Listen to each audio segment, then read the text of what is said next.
from the headquarters of Hack the Box here in Greece. I am Soti, aka Roadrunner. I am the senior manager for the community of Hack the Box, pentester myself. So everyone that is here, I know what have you been dealing with, or you're stressed about the CTF or everything that we may go through.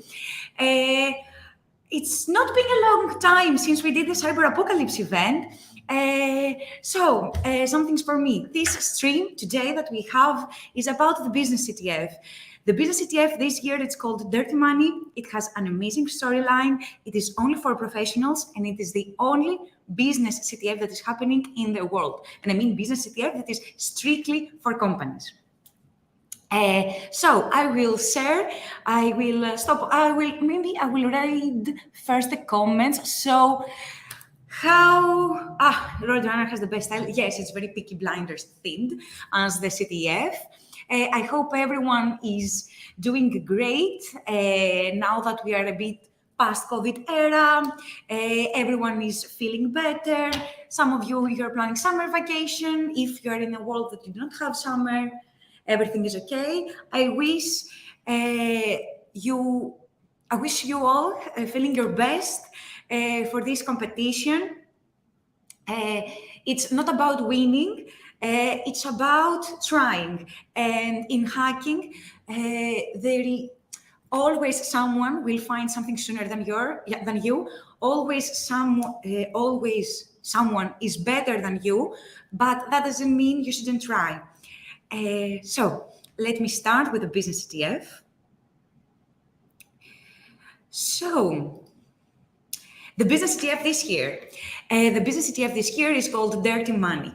As Hack the Box, we like to steer the waters. So in this year, we decided instead to have a competition like last year, the CTF that is very, very corporate, doesn't have a theme, it's not gamified. We said this year with the content team, cheers Makelaris if you're there, and your team, and of course with Apostolo, you're going to hear from him very soon, that we don't want that for companies. We believe that the training, and that is the core of Hack the Box, should have fun.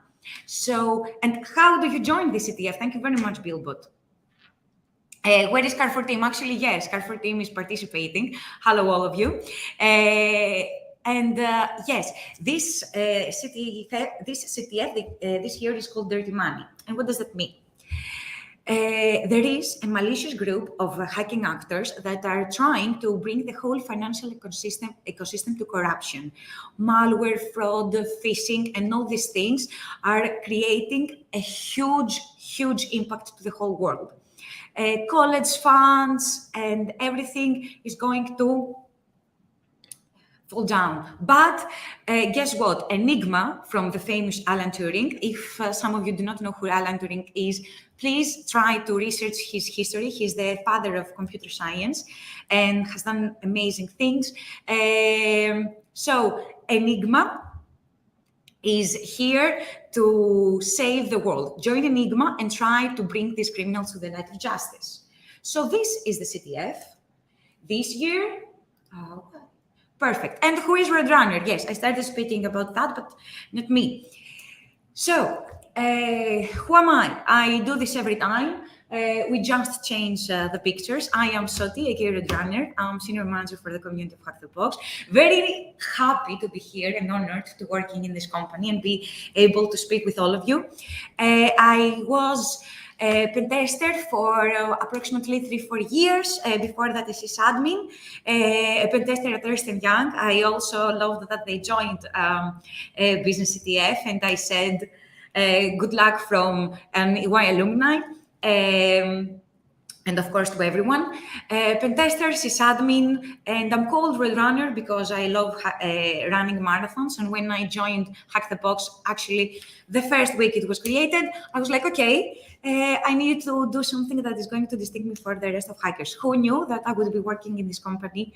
The dream that I had to work for this company after so many years. And here are some of my best moments. In RoamHack, in InfoSec London, that we were now, in Netherlands, and soon we are coming where? To DEF CON. And so all of you, if you travel to DEF CON or if you participated to the HTB, it turns 5 years and you won the trip to DEF CON, please come and meet me to chat, to discuss, to give me feedback. Please leave your feedback. This is what makes us better. Please leave the feedback. And yeah, I will meet you all at DEF CON in person. And of course, a drum hack, an eco party, and many things are coming up. And business CTF, why? Actually, for this slide, I was inspired because I was listening to Girls Gotta Have Fun. And this is why. Because consultants gotta have fun. There is no such thing as boring training. You cannot get anyone to be motivated. I will try to, I will maximize a little bit my slides so it's easier for, I think, all of you. I think that is better. Because CTFs are the best way to train your team. Not the best way, but one of the most efficient ways to actually build a team, because you have in a specific amount of time to build a team, delegate tasks, research as fast as possible because you have a limited amount of time to hack all the tasks that have been assigned to you. And of course, it is all about bragging rights, right? With the business CTF, you can, if you want, brag at the end that, okay, my team, Hack the Box, went better than Hack the Box Academy. Sorry, Dimitris, for the cloud. But yeah, so this is why we do the business CTF, because we believe in Hack the Box in general, that training doesn't mean that has to be boring. It never was for us, and it will never be. Therefore, if you are hesitant why you should play CTFs, and you are belonging in a company, please join Business CTF. It is free. It has amazing content. The challenges are actually themed, and you can lose. There's no way for you to lose, actually. You can only get benefited by that. So that is why you should join Business CTF. And this year we have actually, I should be updating this slide all the time because we have 544 companies joining, which is huge. Last year we had almost 200, so we doubled and we went above and beyond. We have 2K players, and I believe by tomorrow we will have even more. And of course, almost all countries in the world are participating. So we love that one of the first missions of Hack the Box, that it was to make cybersecurity training accessible to everyone, is happening. And since it is a business CTF and there are so many companies participating from all around the world, that means also cybersecurity, actually now it is something that everyone believes needs to be highlighted to every company. So if any of you that you are in IT, you're a developer, you're a sysadmin, you're just a student, always highlight that the cybersecurity posture of the company is as strong as its weakest link, and try to make the cybersecurity that you have everywhere there as best as possible. So this is why, because consultants gotta have fun. And someone can get the pen tester out of the hacker, but you can never get the hacker out of the pen tester. Next, the general CTF info. The CTF starts tomorrow, about, as I say here, 1 p.m. UTC, Friday, 15th of July, and it ends on Sunday, 7 p.m. UTC. Support will be done on Discord, as always. And please, in order for the CTF to get pinged, you have to follow the rules that we have there. If you go to Business CTF announcements, you will be able to see how you can get pinged for these things. You have to press a command / join BCTF, and then the role to be communicated for support is added there. And please always communicate to the people with the salmon pink color. And of course, don't forget to sign up on CTF time that you're participating to the CTF, because we're going to upload your progress also there. And it's very crucial for us that you also rate us on CTF Time, because other people follow as well. And we have many events that we do every year. So if you want to get a heads up, you can always go to hackthebox.com/events in order to see all the events that we have been running, but also on CTF Time, all the CTFs that we have been running. It is the Uni CTF, it is the Business CTF, of course, the Cyber Apocalypse one, and Cyber Santa last year. But this year we have something special, but I will not tease anymore. And let's go to the next one. All things hacking. We have web challenges, crypto, reversing, forensic pawn, miscellaneous, hardware, full pawn, and cloud. 30+ challenges. It is amazing for us to be able to showcase all this amazing content, and that is actually themed. So I will put again the focus, I will change it. So again, yes, the challenges are themed. So while you hack the challenges, you also get to know what is happening to the Enigma, what is happening to the monkey business, this malicious and so bad hacking community that wants to break the whole financial ecosystem down.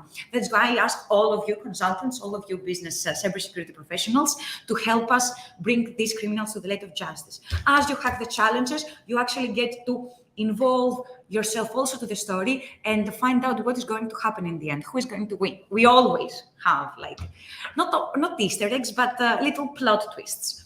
And we did also shared a hacking teaser some days before with felonious forums and other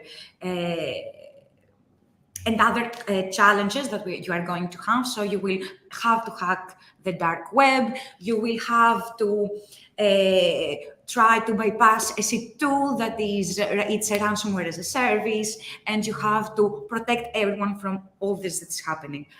If this is not exciting, I don't know what is.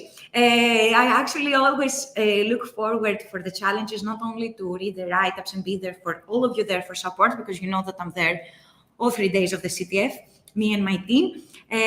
But also, it is nice that you hack and you have also a storyline. This is a little bit Peaky Blinders. Some things are other. I don't know about Stranger Things and Vecna. I don't know what have you been watching, but yeah, it's nice to have always something themed. And yeah, please play by the rules. So all companies, as we said, they need to register under one team. If you have any other issues about that you cannot join as one team, or you want to participate as regions, etc., feel free to reach out to us. We have created an automatical registration. So once you enter in the CTF, in ctf.hackthebox.com, you press to join the business CTF, and there all the steps are automatically expanded for you. You select which country you're from, which company you're representing, the link of your company, your business email. You have to verify your business email. And if you are not in our database of companies, we have to approve you, and you will get a confirmation or rejection email and the reason why maybe you have been rejected. I know many of you have created your own companies and WordPress sites in order to join. I understand. I would do the same. I also loved a company that it was about hacking surfers or something. No hacking surfers, surfers that hack. But you cannot. That's why we have the Cyber Apocalypse CTF, we have also the Uni CTF for the students, and we do so many other events around the year. So please play by the rules. 30 people per team. You will be able to spawn each team 2 boxes at its time. That will be also in the rules and the guidelines that will be shared out with every one of you tomorrow. So please read the rules, how you submit your flags, how you spawn the dockers and everything. Yeah.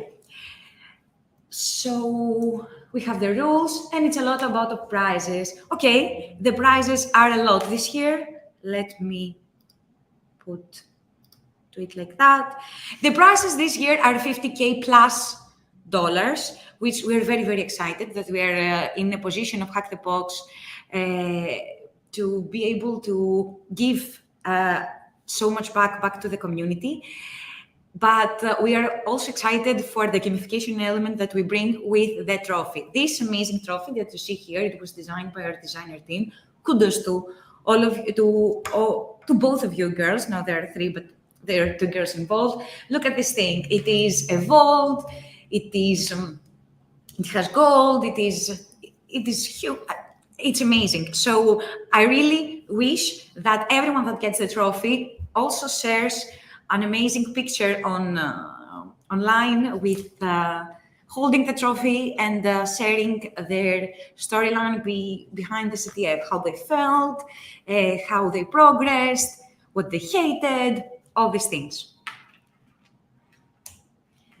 And let's go to the next one. POCs are everything.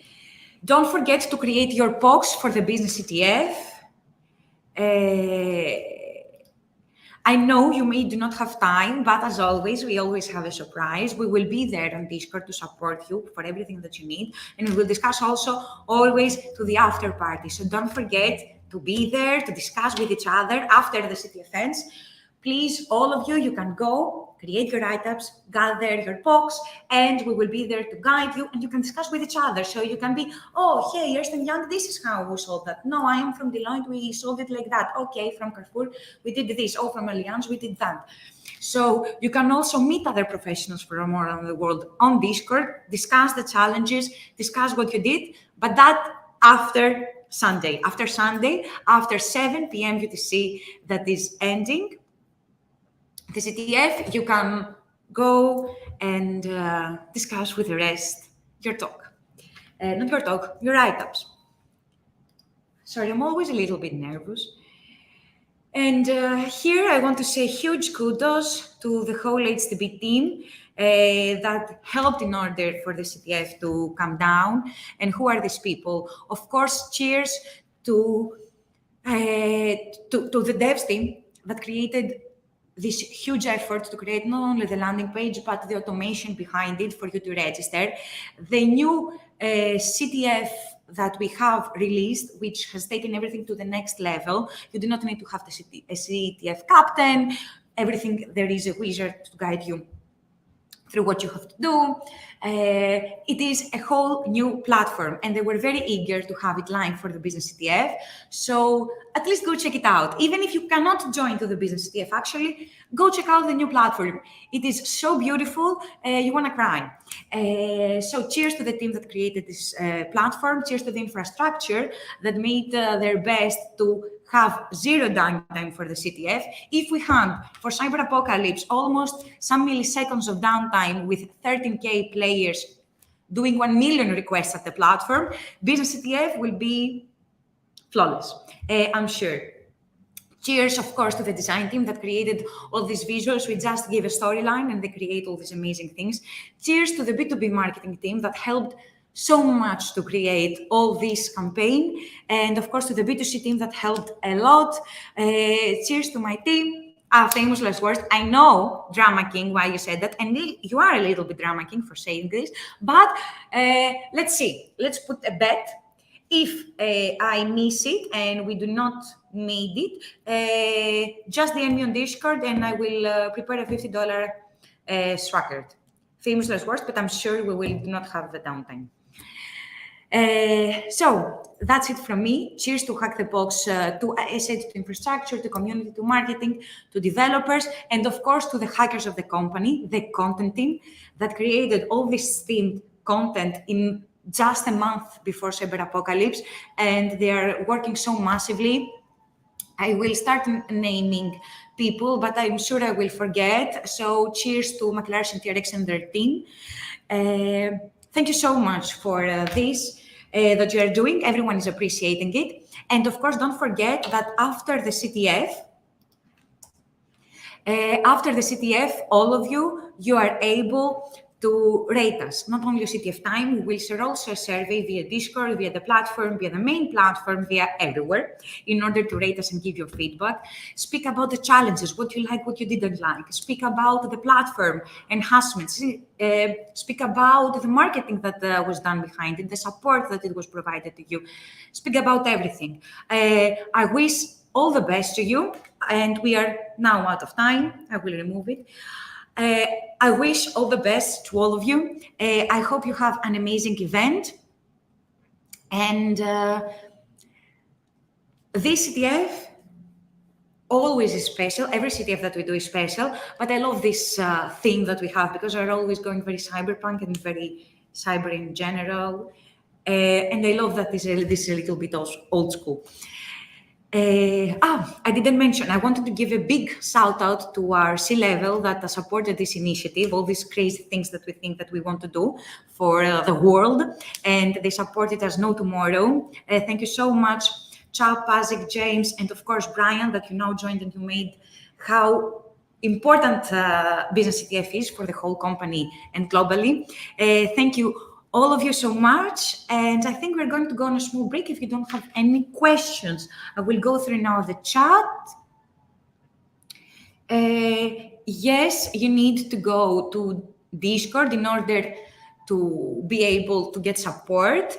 How to join the support on Discord, please read the rules there. It is, if you go to Discord to Hack the Box, if possible, Emma, Sams, or the rest of the team, drop the link for Discord for the people to join. And it is discord.gg/hackthebox. So please go there to join. And if you cannot join Business CTF, join UniCTF. Is going to come this year. We are going to have only one round, and it's going to happen February, March, something like that. The next cyber apocalypse, but something is coming sooner. But I will stay there. And of course, DEFCON. Let me see other comments. I don't think we have any other questions. Anyone that has a question how to join the CTF?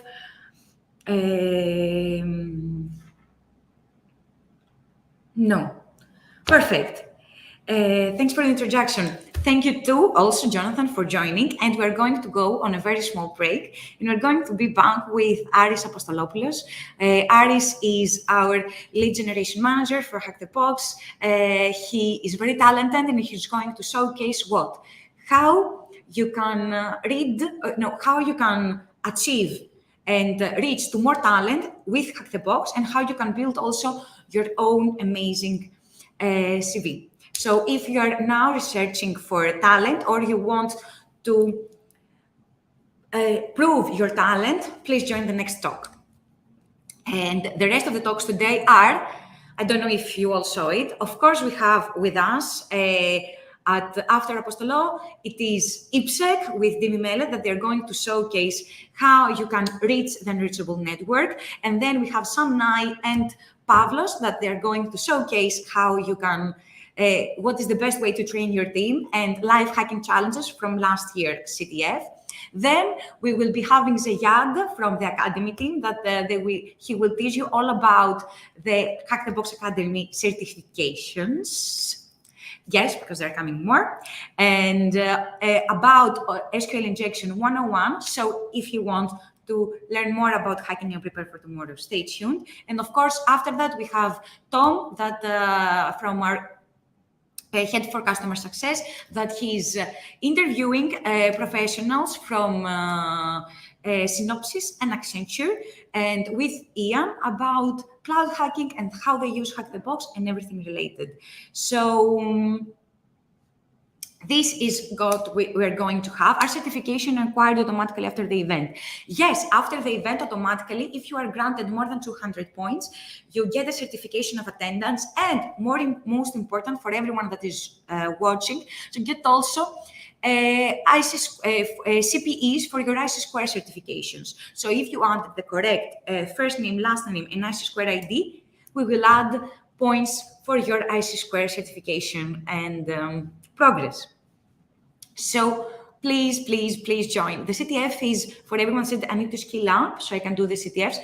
Actually, you don't. It is from beginner to intermediate and hard. So even if you are you're not that familiar with hacking yet, this CTF is going to help you to take your skills to the next level. Because what I wanted to mention also, business CTF, since it's a CTF for companies, it doesn't have, of course it has amazing hacking, but it doesn't have exotic things that you will not find in the real world. Everything is real world in the CTF, and we have designed it for professionals. So I think that's it from me. I don't have anything else to say. Discord support group related to the CTF, please go to Discord. And what certification? IC Square certifications. And thank you very much all for joining. We will go on a small break, and then we will be back with Apostolou. Cheers to all of you. Leave your comments. I will try to reply them and the rest of the team. And we will be very back soon. Bye to all.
And we are back.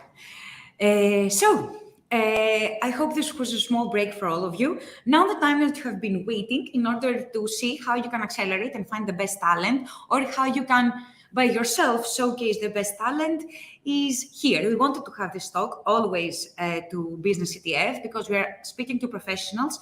And as Hack the Box, we don't care just about your training, but actually to have a little bit more of the soft skills on how to showcase this talent. And that's why we have today with us Aris, our colleague Aris. Let me add him to the stream. Hello, Aris. How are you? Zoe. Hi, how are you? I'm perfect. I'm actually a little bit anxious, as always, at first at the streams. How about you? Me too. It's my first time, so it's fine. I had a great teacher, you. Oh, thank you so much. And are you excited for what you're going to present today to the rest? I am. I hope everybody goes easy on me. It's my first time, but I'm really, really excited, yes. So please, all of you, try to watch this talk. It's all about talent. I will be replying everything at the chat, and we will chat after with Aris all your questions. And I will do also a little bit to interview to Aris about talent search. Aris, I will add your presentation to the stream, and I'm going to remove myself, give it up to you, and cheers. Great, thank you. So welcome to Business CTF, everyone. Hi, I'm Aris Apostolopoulos, a really hard name to pronounce. This is why everybody calls me Apostolou. And I'm part of the inbound marketing team at Hack the Box. So I've seen and experienced firsthand what decision makers in the cybersecurity industry are looking for when they are looking for a solution, when they come to us. Before, a little bit of stuff about me. Before I joined Hack the Box, I was in the employee training and upskilling industry, which is, of course, a huge area. And what I realized by interacting with people in learning and development departments, but also in HR, was the problem to cover skills gaps. And of course, employee training and upskilling is certainly not a nice to have. It's a must-have, but in an industry like cybersecurity, where everything changes in a snap, you should definitely think twice before even thinking about starting from zero. So long story short, let me do my presentation here. So long story short, we can safely say that it all starts with the right recruiting and finding the best talent out there to just get a leg up. But you have to look really, really hard, and let's see why. Some very interesting data first before we dive into the details. Talent gap in numbers. In 2021, the cybersecurity workforce estimate presented an appraisal of the available pool of the professionals worldwide. For 2021, the study estimated that there were about 4 million cybersecurity professionals worldwide, which was an increase of more than 700,000 compared to 2020. By contrast, the cybersecurity workforce gap is a number of additional professionals that organizations need to successfully defend their critical assets. And for the second consecutive year, the cybersecurity workforce gap has decreased down to 2.72 million compared to let me hear my cheat sheet here, to 3.12 million last year. But let's not stick to the numbers. What this really means is that together the cybersecurity workforce estimate and cybersecurity workforce gap suggests that the global cybersecurity workforce needs to grow by 65% to effectively defend organizations' critical assets.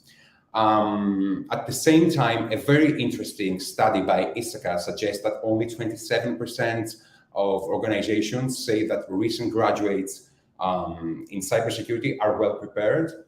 And if we take a look at this chart here, we can see that the transition from an IT role has been going on for 4 generations, and the IT sector still feeds cybersecurity.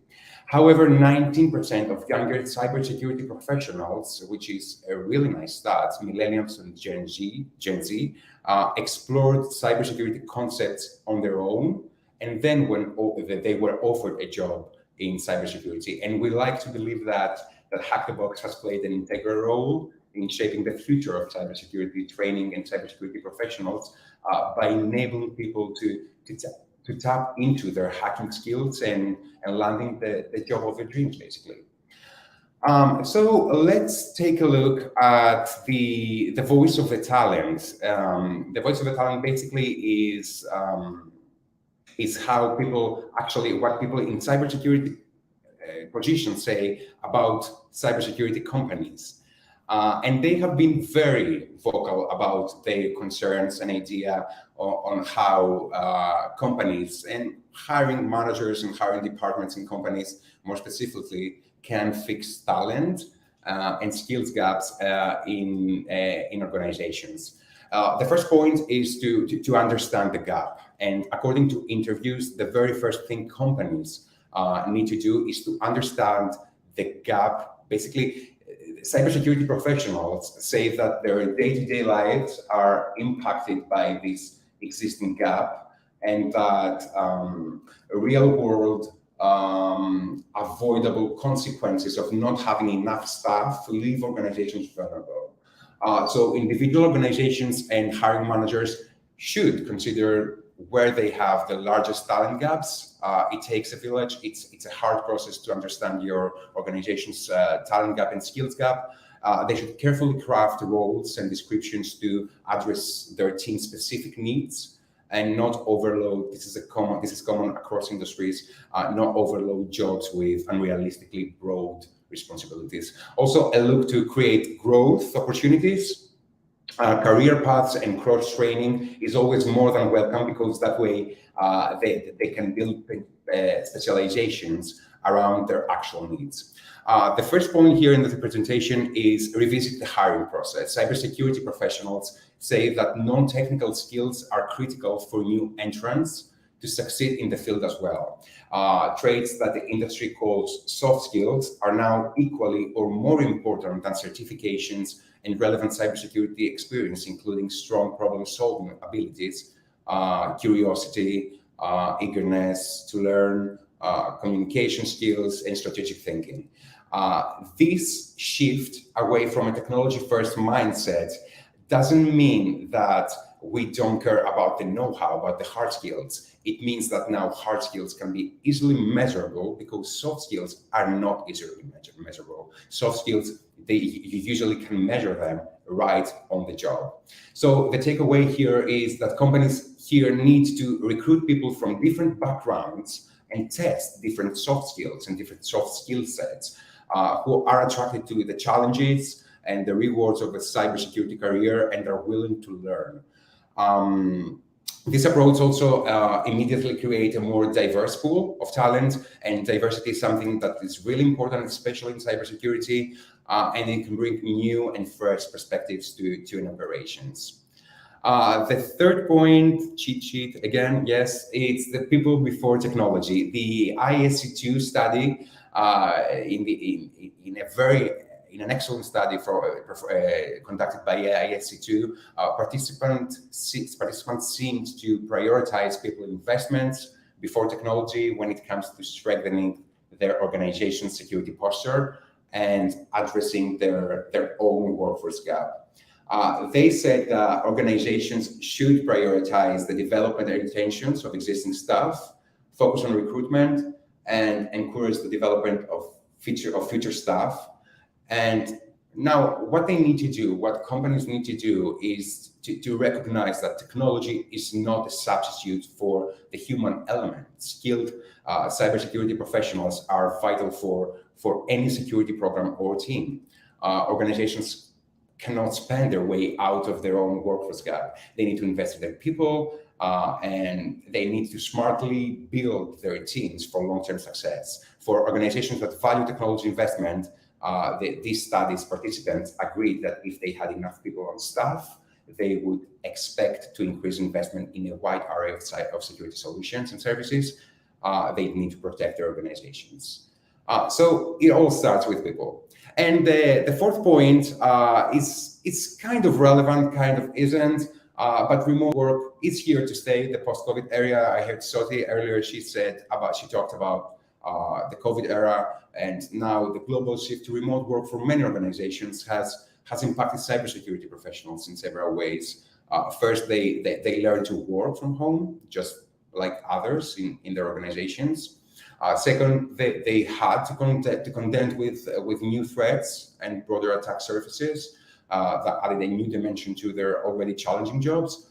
And despite these new threats, cybersecurity professionals love working remotely. And when they were asked, in the same ISC2 study, when they were asked what their organization could do to help address its own skills gap, participants cited flexible working conditions. So when feasible, and if you are in a managerial position in your company, organizations, you should definitely fully embrace remote work for your cybersecurity teams.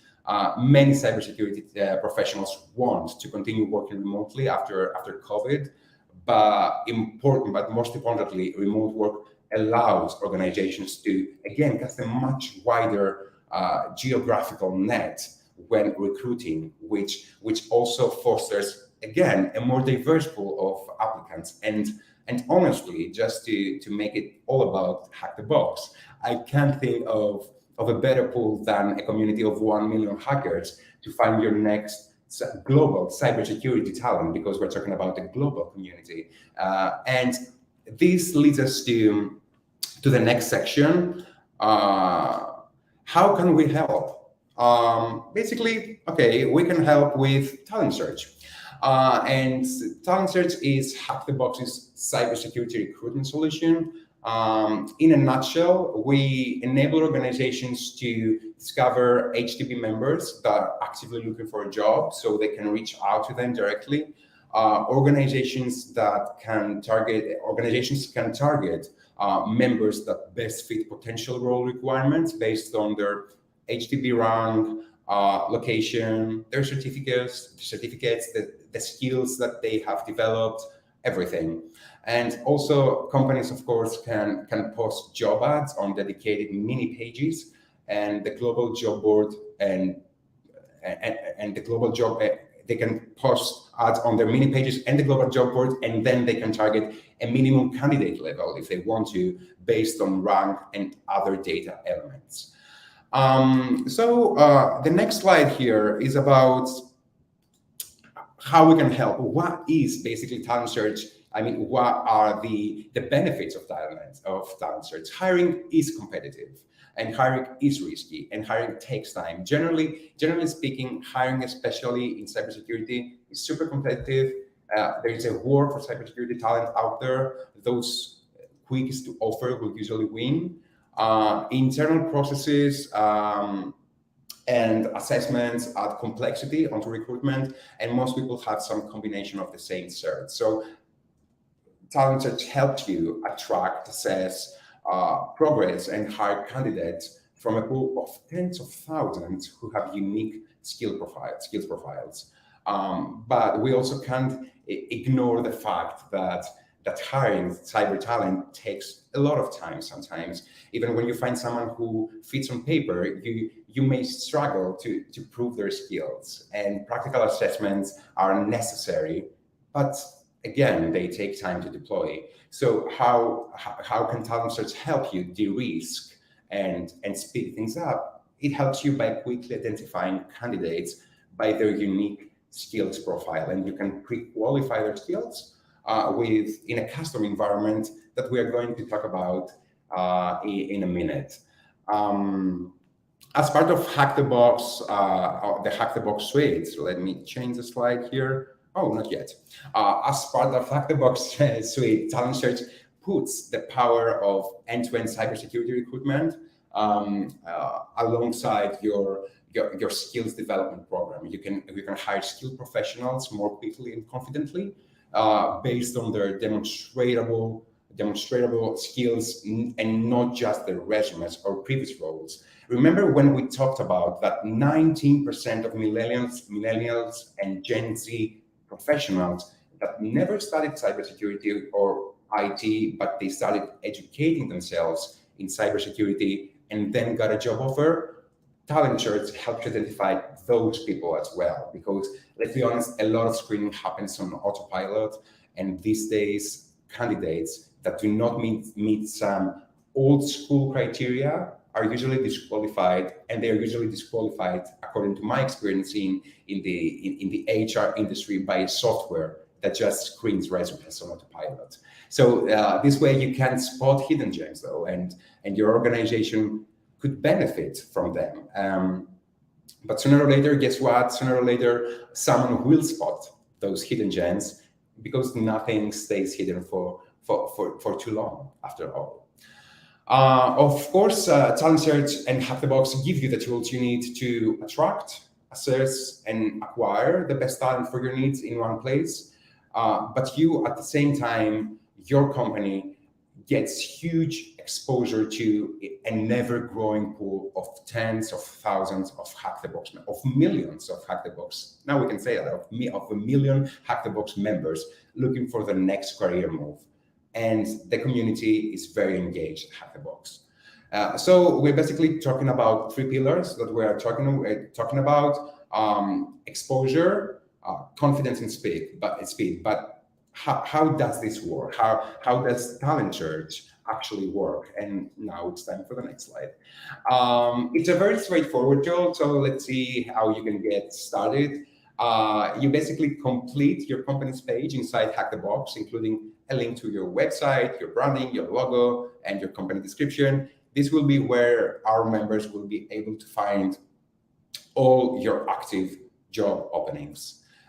You can post job openings that the entire member base of Hack the Box will be able to see. Each job opening that you post can be set to target a minimum candidate level based on their rank or on Hack the Box, on the Hack the Box main platform. You discover Hack the Box members that are actively looking for a job, and you can reach out to them directly. Talent search lets you filter by rank and country to help you target only the members that best fit your role requirements. And number 4, you can create branded fortresses. Companies basically can submit a branded vulnerable virtual machine containing multiple flags for members to play, and they can earn a badge of completion, all while evaluating your talent skills in action and right in the process. So as we can see here, talent search is the perfect solution for employer branding, for sure, and awareness, targeted recruitment in cybersecurity, and of course, evaluating candidates in action and in a gamified environment. And among others, this is one of the main talent search competitive advantages compared to other job listing tools like LinkedIn or any other job board. Those job boards are huge, but industry agnostic job marketplaces. Talent search is a vertical solution focusing on the cybersecurity industry, and this ensures better results when it comes to generating pools of actually qualified applicants and getting exposure to the cybersecurity community. So what's next? Basically, you can see the checkbox here, the mark here. We released the candidate workflows, so you can know exactly where you are in the hiring process. You can streamline recruitment, and also you can be on the same page with everyone on your team about where you stand in terms of recruiting. Our team is also working on live direct messaging with candidates. This will help companies speed up recruiting even further, and of course give a more personal, less sterile experience for candidates. But there's also another very exciting update that the product team has been working on for quite some time now. And to be honest, I'm not sure I can share much about it, but if you want to be the first to know about that secret talent search project, that will make cybersecurity recruiting much faster, better, and okay, I can teach you, I guess, more gamified. Let me drop a link right now in the comments so you can be among the first to know, or maybe even the first to know. Let me go here.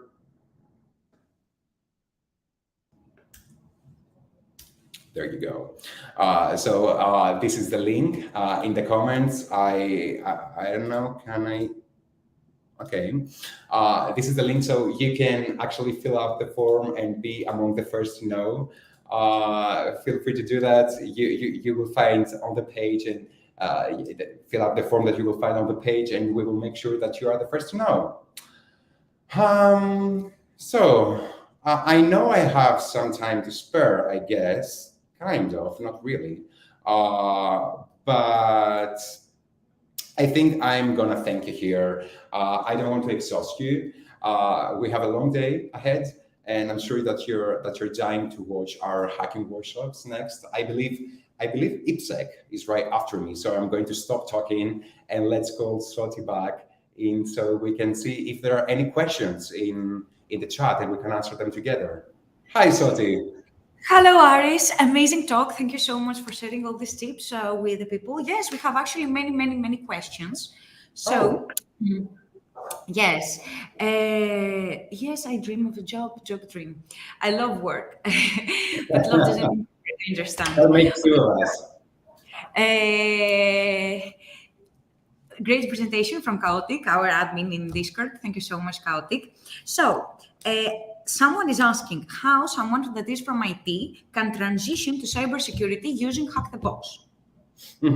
I would definitely suggest, and you are the right person to answer that, but correct me if I'm wrong, I would definitely suggest starting with Academy. You can start in there. There are some very fundamental bits and bytes of knowledge. And I believe that's the right question. That's the right answer, right, Soti? I'm just a marketing guy. You know everything. That's true, but starting with Academy in order to learn the basics of how to use some tools, which tools you need to know, etc., and use your first tool, it is the best. The next thing that you have to do is, of course, maybe complete starting point or the beginner track. And of course, I don't know if the team can lead them here. We have some very nice blog posts that we have written about how to start in cybersecurity. One is called Beginner's Bible. So if possible, the marketing team can drop it in the chat, Beginner's Bible. And we have also the top 10 pen testing tips by the Box team, which actually we say our own words, with our own words, why you should join and why you should do pen testing and what shouldn't stop you. So I think this is something.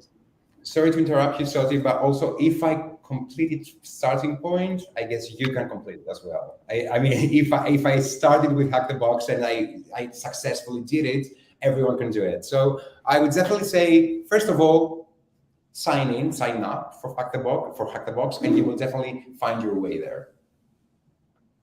Perfect. I found also the Beginner Bible in order to leave it here. And we have another question. Maybe you can say, Aris, also from your perspective, why someone is drawn to security and starts in this field in general, you think? First of all, it's an industry that is actually starting to boom. It's a successful industry. People who are studying cybersecurity right now, there is a lot of need in cybersecurity. So this is the technical reason why someone actually has to join and is drawn by cybersecurity. The second reason is that it never stops. It never stops surprising you. Cybersecurity is a constant battle between you and vulnerabilities. So at the same, you never get bored. And at the same time, even I don't get bored. That I do a completely different job. I'm not a pen tester, but I don't get bored because all the time new things come up. So I believe that the number one reason for all those people watching and thinking about switching to a cybersecurity career is that you will never. Each day is not going to be the same. All days are going to be different depending on what is out right now. And I don't think it's going to change, to be honest. That is not going to change, and I don't have to add anything on it. I think Aris said it himself. Kudos, Aris. I have nothing to say. And I think this is also your answer for anyone that is saying if your age is proper, etc. It doesn't matter what age you are in order to start. Is this IPSEC? No, this is not IPSEC, this is Aris, but IPSEC is coming soon. Yes, there's no age in learning. Learning and studying is forever. So take an advice from Aris, that is, he's not just a marketing guy, but he completed starting point and he's doing hacking stuff in order, to create marketing that is related to you. So try it. Sorry, I'm going to share, because you said that cybersecurity doesn't have an age, I'm going to share a link to the blog. And this is from, this is the story of Jack Wilson. He was a Marine jarhead and became a hacker. And this is a very interesting read, a very interesting story. Don't read it yet, because we want you in this live streaming, but just bookmark it for later reference. And perfect. I think we're a little bit out of time. I don't know if everyone was asking mostly if they can transition and what is driving people. And I think we answered. Thank you very much also for the blog, Aris. I didn't even know we had this post. Nice touch. And that is it from us. Thank you so much for coming. And please stay with me in the stream because after the break, we have something amazing. Guys, after is coming Dimitris Melekovic from the business development team, and yours truly, Ipsec, to show how to pivot in the unreachable network. So if you're curious about it, give some, go grab your coffee, your water, your tea, anything, and be prepared for an exciting talk, how to pivot and exploit the unreachable network with Ipsec and Dimitris Melekovic. Bye to everyone. Aris, please stay. Yeah. Thank you, everyone. Thank you for your time. And we will be back soon in approximately 2 minutes. Bye.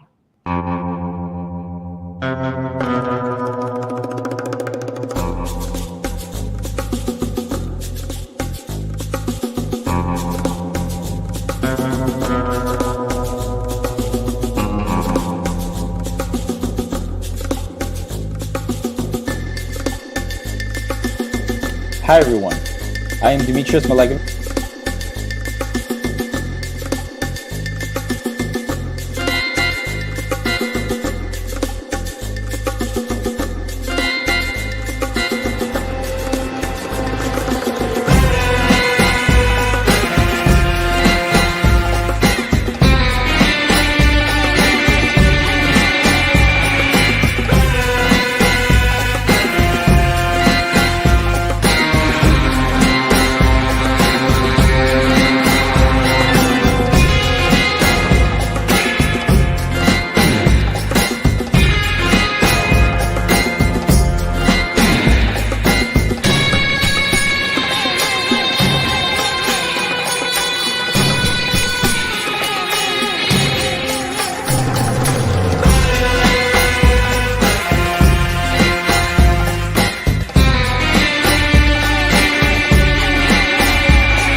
We are back. Hello to everyone. I think, I'm waiting for my colleague Aris to join also. The next talk is how to pivot the unreachable network. I think Aris joined. Perfect. Hello, Aris. Welcome back. Hi again. So as I was prepping the people for the next talk, do you want to tease them about what is going to be? Yes, I don't think that the next guest needs an introduction. I mean, one of the next guests doesn't need an introduction, and I'm not going to introduce them. I will let it to you, since you are right here, right now, the celebrity in this call, Shoti. I would like to welcome, for sure, a very nice person to work with, a good friend of mine. Dimitris Melekovic is going to take you through the enterprise platform, HTB's unified solution. And Soti, who's next? I guess.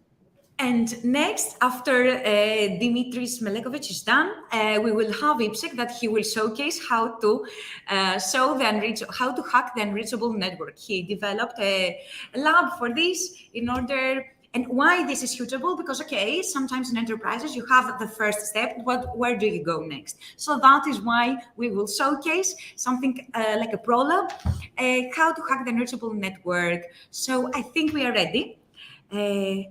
Let me add it to the stream. And I will remove us and let's give it up to the team. Bye. Hi everyone, I am Dimitris Melekovic. I am a business development representative here at Hack the Box, and I have been with HTB for about a year now, and this is my second business CTF. So my role, my specialty, is to speak with teams and organizations who turn to Hack the Box with an interest in training and upskilling in areas of cybersecurity. And a common challenge I usually identify is the difficulty to find a holistic approach towards finding, assessing, training, and retaining talent.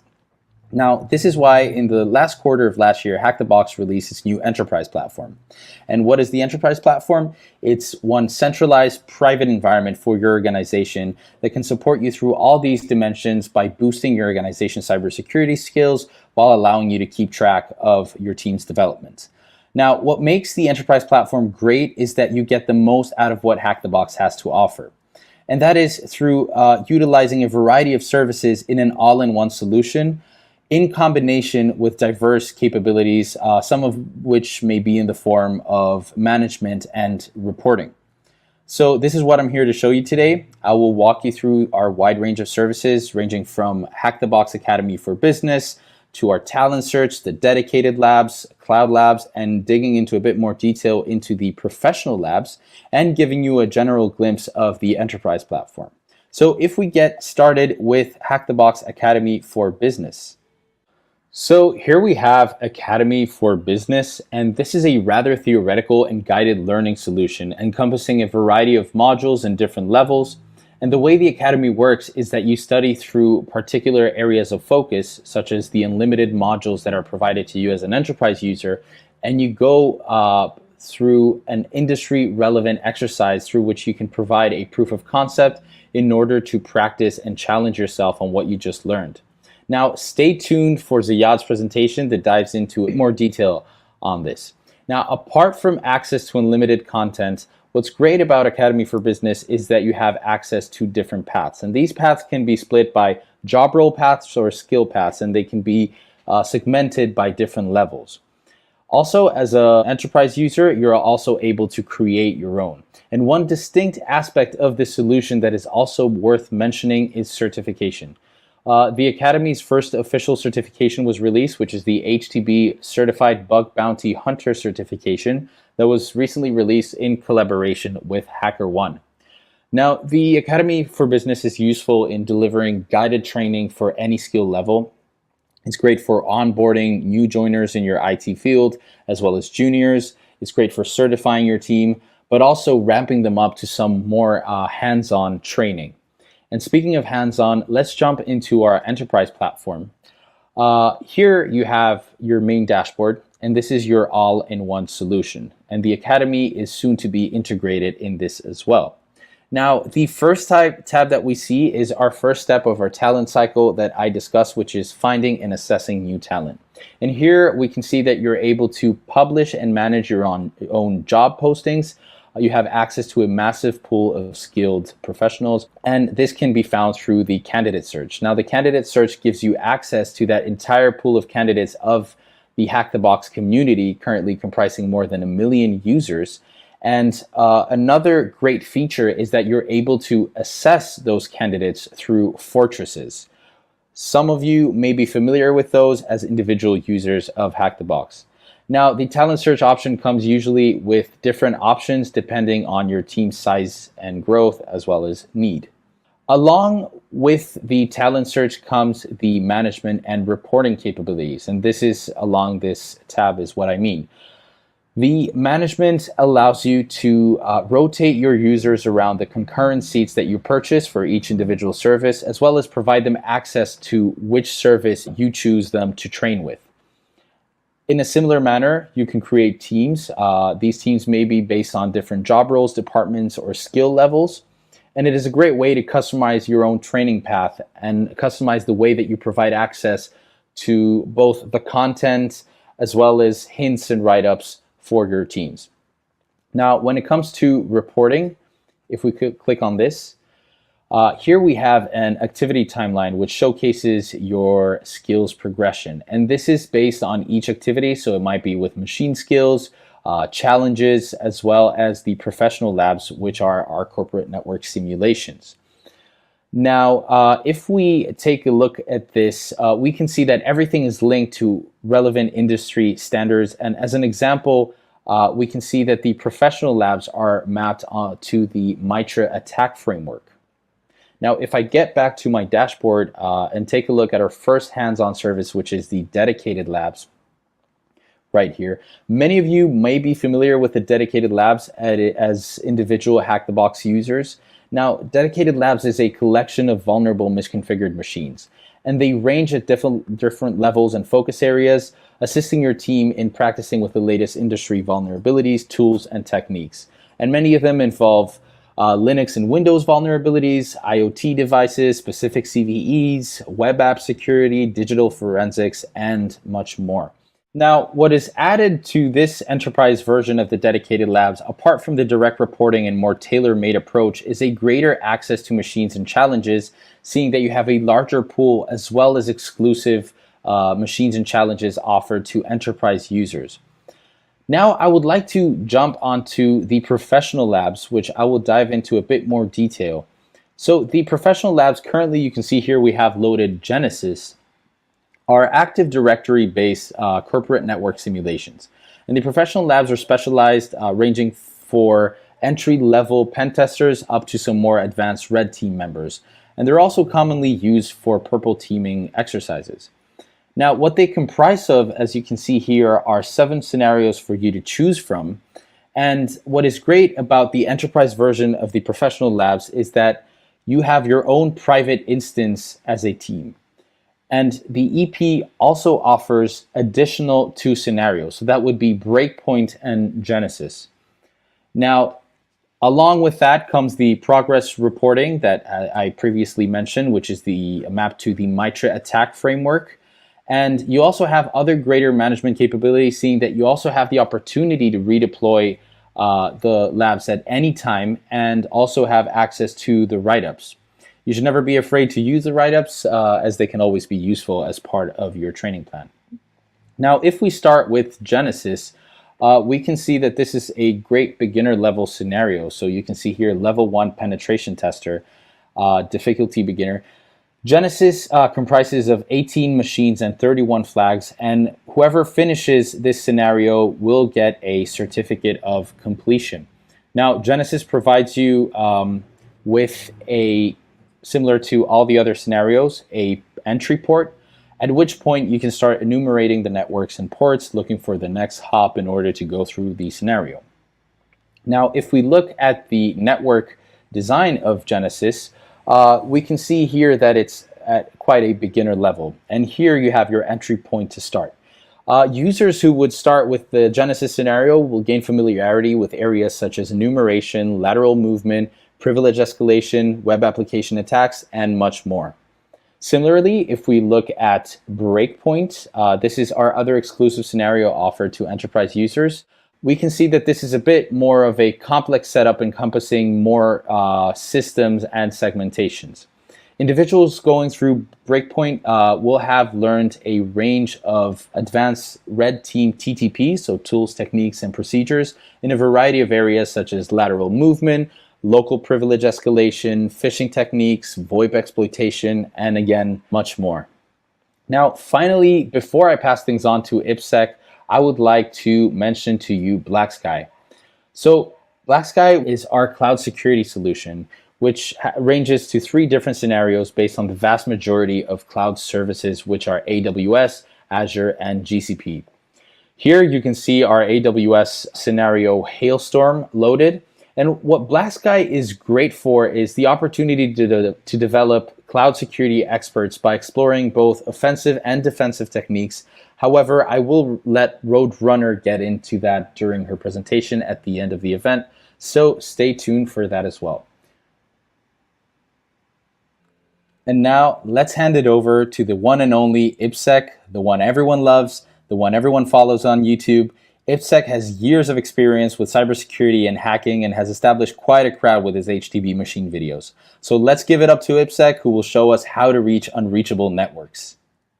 What is going on, everyone? This is IPSec, and hopefully you've enjoyed the event so far and enjoy this next talk I'm about to give on reaching the unreachable network.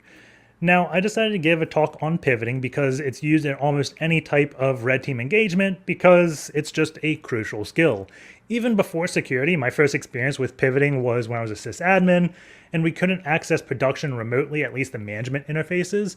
However, we could VPN into dev, and then from dev, it could deploy code onto some production servers through SCP, and we figured out we could bend the rules and from dev SSH into production and do some pivoting to fix some outages very quickly without having to get to the data center.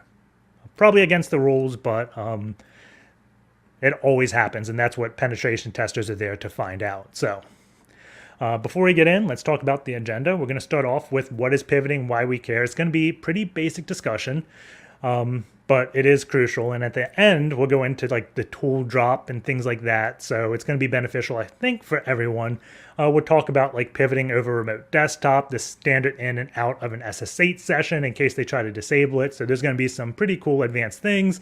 After the tool drop, we do a demo, come back to talk about where to learn about pivoting on Hack the Box, and then maybe do another demo or two after that. So starting off, what is pivoting? When you start an engagement, you can't just immediately access anything on a client network. If it's an internal engagement where you ship them a laptop and VPN into that laptop, then you can, but you would be pivoting from that laptop.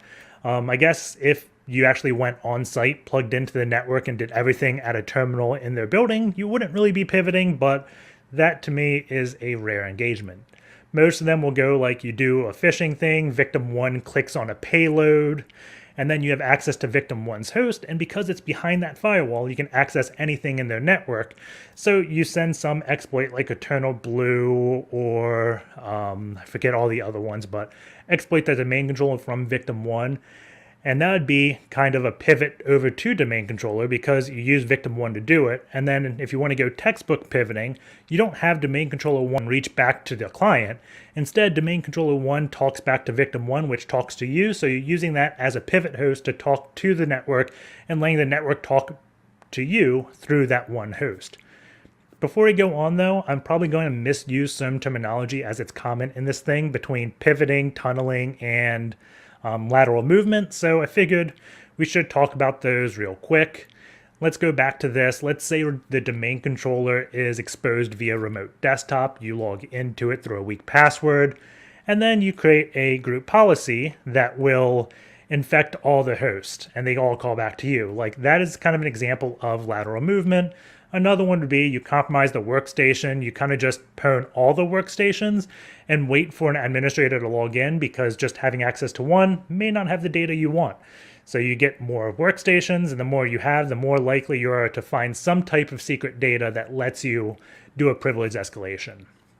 The final thing was tunneling. I didn't really create a graphic for this one because it's kind of complex, I guess. My first experience with tunneling was, again, as a sysadmin, setting up GRE tunnels between two routers that are essentially replaced now by a site-to-site VPN. So when you're at one office, you can talk to another office like you're in the same building. That's just a concept of tunneling. You create this like pipe that you can shove any type of data you want over it. So when you do SSH, you're tunneling like HTTP traffic in that SSH session. Chisel, again, that I think is HTTP. So tunneling isn't really pivoting a lateral movement. It's just creating some type of pipe that you can use to send data through it. And on the other end, that data gets back to itself. Very much like just a proxy or something like that. The terminology gets so confusing. So the next thing, now that we've talked about terminology, let's talk about terminology some more. This often gets confused when you do things like SSH and Chisel, because when you do SSH to access a pivot, generally you're the client, you're just running the SSH client, and the host or the victim is running the server, right? When you use Chisel, that's reversed. You want to run the Chisel server, the host runs the client to reach back to you. So whenever you do like a -L or -R between the two tools, you always got to think, what is the server, what is the client? The server listens for a request. Typically, it's the attacker's machine unless like SSH or RDP, things like that are being used. The client's going to initiate it, likely going to be the victim, and you're pivoting into the network over things like HTTP, SSH, or MySQL, or MS SQL. Local reverse dynamic forwarding. Local, you open a port on the client. Now again, this is going to be critical to know if you're the client or the server, right? So on the local, you open a port and then send all that traffic out the server end of the address. This is going to be useful when you want to access like server, web pages, SMB, things like that. Reverse, it's going to be opening a port on the server and sending traffic back to the client. This is mainly going to be useful for having like callbacks hit your C2 server. Remember my one example with the pivot when the domain controller talked back to the workstation? Chances are you would use a reverse forward for that route, or maybe local. It depends if you used SSH or Chisel, right? Those are all like mixed terminology. It gets confusing. Dynamics, you're going to create a SOCKS proxy on the client in order to send data to dynamic locations. Now, this is what most people want, because when you're setting up local and reverse things, it's very static. You're saying, hey, I'm going to take data on this port and I want to send it to this IP, this port. If you wanted to access all the things, let's say like run crackmap exec against the whole environment, that's going to be like a local tunnel per host you want to talk to. That gets messy, right? So that's why you use a proxy, normally SOCKS on the other end, so you can specify what the endpoint is dynamically. So now let's talk about all the tools. SSH, this is like the dream. It's the best way to do any type of pivot. It's so stable. It supports SOCKS that almost everyone uses. That's the dynamic thing. But one thing a lot of people don't use with SSH is the ability to create ton and tap adapters for full out VPNs. I don't think Windows supports this feature. Now that Windows has an SSH server, I don't think it supports the ability to do ton and tap things. But if it's a Linux box and it's configured to allow for this, or you change the configuration, it is extremely powerful. The ton is going to be a layer 3 pivot. So it's very much like if you use shuttle or ton 2 SOCKS, it's just fast. And if you do a tap, that's going to be a layer 2. So if the server has a DHCP, you can actually pull a DHCP request off of that. If you're crazy, you can do ARP spoofing attacks against things on the same network subnet as the thing you're pivoting into. You can even like get the LLMNR or NetBIOS request for responder to work. So the tap is really, really powerful. You can also take down networks if you do like ARP spoofing wrong. Like it's powerful, use at your own risk. P-Links can be an old tool that you can use from Windows as like a client to SSH service to set up forwarding. Most people are familiar with it. Shuttle is a really popular Python program that you combine with SSH tunnels to give you a ton-like interface, so you don't have to worry about proxy or things like that. Me personally, I don't really like Shuttle that much. I've replaced it a lot with ton 2 SOCKS. It requires a little bit more. It creates a ton adapter out of a SOCKS proxy. The benefit to doing this is tools like Cobalt Strike or any C2 tool gives you a way to create a SOCKS proxy on a host, and then you can use that SOCKS proxy to create a ton adapter so you don't have to worry about proxying and things like that. So I generally prefer ton to SOCKS. It replaced Shuttle in most of my toolkit. Then you have things like DNS, CAT, and ICMP tunnel that are not exactly the most covert thing. They kind of stick out. However, most networks will allow DNS or ICMP outbound, so they really break through the firewall rules. Gsocket, I haven't really used this one that much. It's like ngrok if you're familiar with it. It's just a good way to create like anonymous tunnels. NetSH, this is a built-in Windows command line tool that can do local and remote things via the port proxy command. I think it requires administrative privileges, but it does help out in a bind if you don't want to set new tools up on a machine. Chisel and Shut Chisel, this is the one I show mostly in my videos to create a SOCKS proxy. If you want more, you can go to like ipsec.rocks and look up Chisel, or just go to like its GitHub page. Now, like Regorge and MS SQL proxy, these are really cool. Regorge, you have a web server, you compromise it, you put a PHP, ASPX, I forget everything it supports, but you put one of those files up and it creates a SOCKS proxy through that web server. So you don't need any other exposed ports. You just configure your client to go to a web page and suddenly you have a proxy, which is pretty cool. MS SQL proxy is similar in that aspect. You have access to a database and you can use that database to access other things. Normally useful in like a secure server enclave where most workstations can't talk to things in the server enclave. Chances are some application needs to talk to MS SQL, so they allow that. So you can tunnel into MS SQL and use that server to access other things. SOCAT, this is going to be like an amazing tool that is extremely complex. Even I don't use it that often. It can completely replace Netcat. If you think of like Nano versus Vim, this is like SOCAT versus Netcat, and for some reason, unlike Nano, Netcat won that battle. But we'll show some really cool things you can do in SOCAT. Command and control suites, almost anything has it. Sliver, Cobalt Strike, Metasploit, they all have some way to do a proxy. SOCKS over RDP, just like Regorge and MS-SQL proxy. If you had access to remote desktop and you wanted to do some things, you can use that as a pivot. So let's get over into the demos, which I'm assuming most people are excited for. Okay, so here's my Ubuntu machine. And we have a very simple network setup. If I just look at the network settings of this box, it's only going to have one network adapter, and it's on a custom host-only network that only has one other host on it, right? So it doesn't have access to the internet. If I try to ping 8888, I can't get there. The IP I'm going to want to get to is 10.49.32.5, and I can't get there either if I try it in a browser. Unable to connect because, again, I only have access to this network, right? And we have this victim box that's going to play the role of like a web server that we've already compromised. And its networking setup is dual homed. It doesn't have to be, but for the sake of showing it in a lab, it's easiest to do dual homed. This is bridged. It's on my home network. This is how I get to that 10.49.32.5 IP address. And the second network adapter is, again, VMnet2. And it's the only other host on this, so our victim and pivot box can talk to each other. And the victim's IP is a last octet of 130. So everyone knows this one by now. If we do -D, there's going to be a dynamic mode for SSH that sets up a SOCKS5 proxy, so -D 1080. I can do root at 172.16.204.130, type in the password, and now we have a SOCKS proxy set up on port 1080.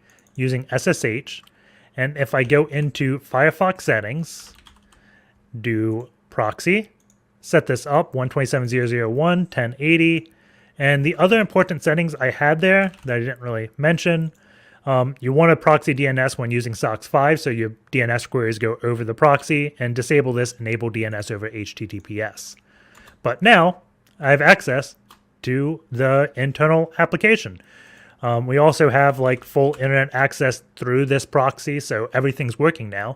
However, this is a SOCKS proxy. For most intents and purposes, it's good, right? However, I still can't ping things. If I look at the proxy chains config, we can see it's configured to work, right?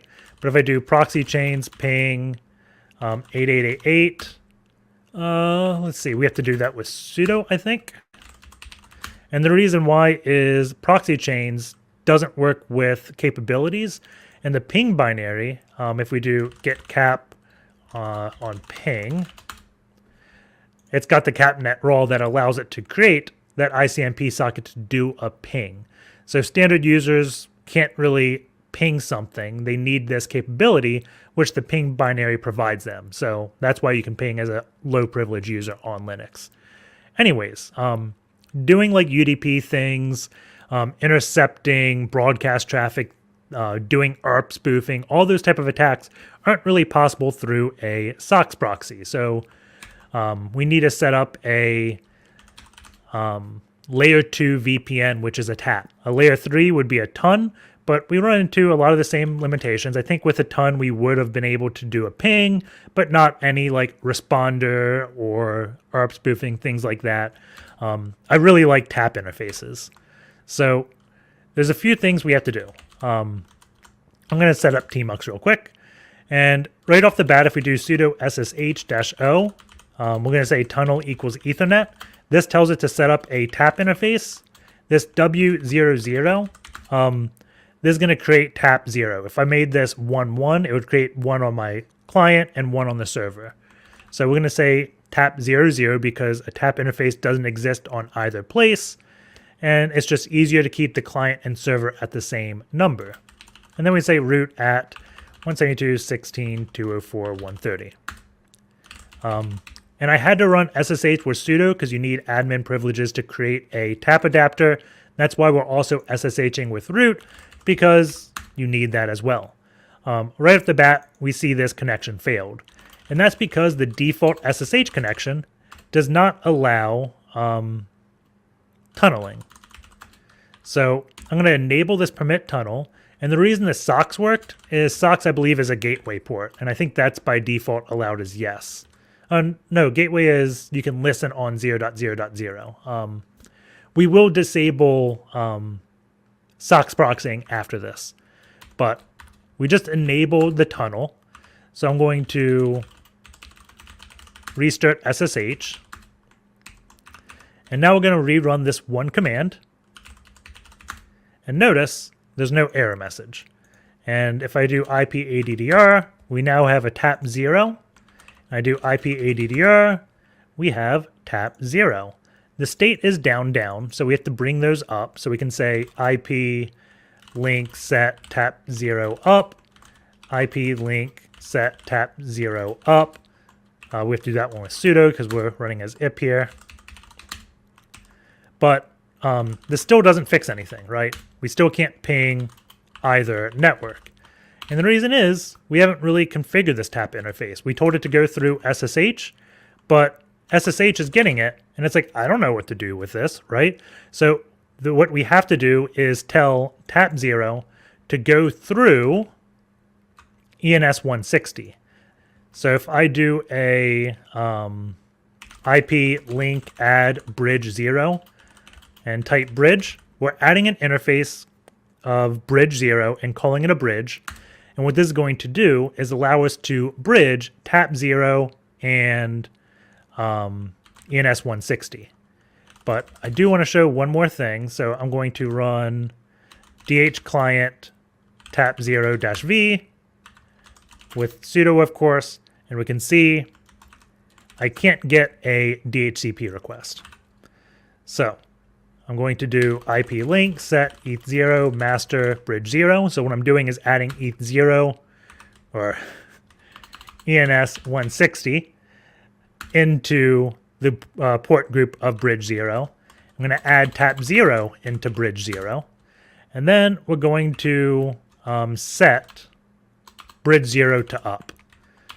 And once we set it to up, the next time we do a DNS request, it will get something. We'll get an IP and everything is just going to magically work. See? I wonder, hold on one second. Process. I'm not positive if you need this since we're doing a bridge, but let's cat this. Yeah, IP forwarding is set to 0. So this works without setting this. A lot of times when you do some type of natting or something with IP tables, you always have to set this IP forward to 1. But if you do it with these bridges, you don't. But now, if I do a ping, I'm getting responses back. I have full layer 2 access because it's proven by the DHCP. I did a broadcast DHCP request through this SSH tunnel and got an address back. I mean, this is really cool, right? Maybe I'm just the only one that nerds out when I do cool tunnels. So now, if I refresh this, the proxy server is refusing connections because we're not using a SOCKS proxy. So let's edit the settings, take the proxy away, and we have it. So if I go to Google, it's always going to be DNS. So when I did this, I did not get a new name server. So let's add the name server in. And I can also browse through Google. So this is it's a full out VPN connected through SSH, and it's better than most VPNs because it's a tap adapter, not a ton. So it's a full layer 2. If I wanted to, I could ARP spoof other machines on this network and man the middle layer traffic through this connection. It's an extremely, extremely powerful technique to get on the network and do things. I could also just run responder and poison requests. So hope you enjoyed the tap demonstration. But I wouldn't really call that reaching the unreachable network. That's reaching a network and giving yourself really cool privileges, but not exactly an unreachable network. So in this next scenario, let's harden up SSH. So SSH root at 172.16.204.130, password of password, and then let's edit SSH, SSHD config, and we want to disable tunneling. We're also going to disable gateway ports, which we don't have to do. I'm only mentioning it because I mentioned it incorrectly a little bit ago. Gateway ports is when you do a SSH tunnel, it is preventing you from opening up 0.0.0.0, forcing you to localhost. The reason why it does this is if we did like a dynamic SOCKS proxy, so -D 1080 to a host, and we open that up to everyone on the network, then anyone on that network could then pivot through your SOCKS proxy to access things. So generally you want to disable gateway ports. We're going to disable TCP port forwarding, and this is going to prevent the SOCKS proxy, local port forward, remote port forward. It's going to block all of that type of stuff. It's worth noting that you have like match user. I think you got match group as well. So if you want to just deny it or allow it to certain people, you can do that as well. But we just want to block all types of tunneling, right? So service SSHD, restart after making those changes. The other thing we're going to use our imagination for, only 22 inbound is allowed to this box. So that prevents us from running like a chisel server here, listing on a high number port, because our computer can't access that high number port. Egress filtering is also there, so this server can't reach back to our box. So we can't do like a chisel server on our end and have this as the client. So all that type of stuff, like network hardening, this thing is secured, right? We can test this out. So we can do a dynamic SOCKS proxy, so -D 1080. And then if we log in here, we didn't get an error message. Let's try this again. I just want to do tmux. I had rebooted these between demos, so no error message. If we do SSLNTP, we are listening on 1080 with SSH. So did we not disable it? Let me open up Firefox again. Oh, we're getting failures, right? I'm in proxy mode, so if I do settings, it is going through the SOCKS proxy. However, the server is blocking us, so I can't go to my 1049.32.5. We get this administratively prohibited, right? So that's all working. This next piece is going to be hard to wrap your mind around. So what we do, we're going to run, we need SOCAT on both ends, and the we don't need root access anywhere. So we're going to run SOCAT and say TCP localhost 22, because I do have SSH running locally. If I look at this, we can see the server's running on my attack box. And on the other end of that, I'm going to execute a script called tunnel.sh. And what this is going to be is the standard in and out of an SSH session. So let's create tunnel.sh. So v tunnel.sh, and we're going to say SSH root at 172.16.204.130. And actually, let's do victim. So this is a low privilege user. I said we don't need root. And it already has SOCAT there. I'm going to do TCP listen 9001 reuse address std.il. So what this is standard in, out, and error, I believe. And it's going to, for here, it's mapping this std.io to tunnel.sh. And on the other end of SOCAT, it's listening on 9001. So what's happening is it'll listen on 9001 on the local end. Anything there, it sends through the tunnel back to localhost on my end. It is one crazy loop, right? Let's run this. We have to give it executable permissions, run it again, type the password or password. We don't have access to this SSH session because it is being used for the tunnel. So let's go back in. So victim at 172.16.204.130. Log in. And if we look at this, we do have port 9001 open via SOCAT. So if I do an SSH-R, this is reverse dynamic proxy, 1080, and then IP at 127.0.0.1-P 9001. So what we're doing here is saying open a dynamic proxy from 127.0.0.1 on port 9001. I think it's a capital P. It may be a lowercase p. Let's see. It doesn't look like it is giving me anything. I think it's a lowercase p. I want to say SCP uses capital P and SSH uses lowercase p. That looks right. It's asking us the SSH key, type our super secret password, and now we're in our attack box. I guess I could have done it up here.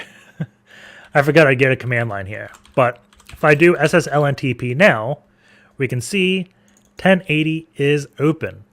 So if I go back to my browser and refresh, voila, we have it.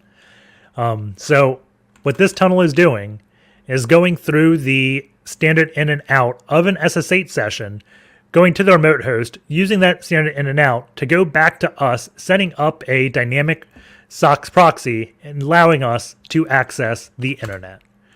And this is how you'd reach the unreachable network. It's super common in like VDI type environments, lockdown server subnets. I've seen this pretty often. Pretty much anyone that does super strict IP tables rules and firewall rules. And it can easily be prevented as long as you harden the SSH client config. Because in the client config, if we did sudo v etc ssh client ssh config password, we can disable tunneling here as well. And I think people just leave it out because they don't think of hardening an SSH client. They think of always hardening the SSH service. But you really have to harden both of them if you really want to prevent this type of tunneling. So hope you enjoyed reaching the unreachable network. Back over to these slides. This is going to be how you can practice pivoting on Hack the Box.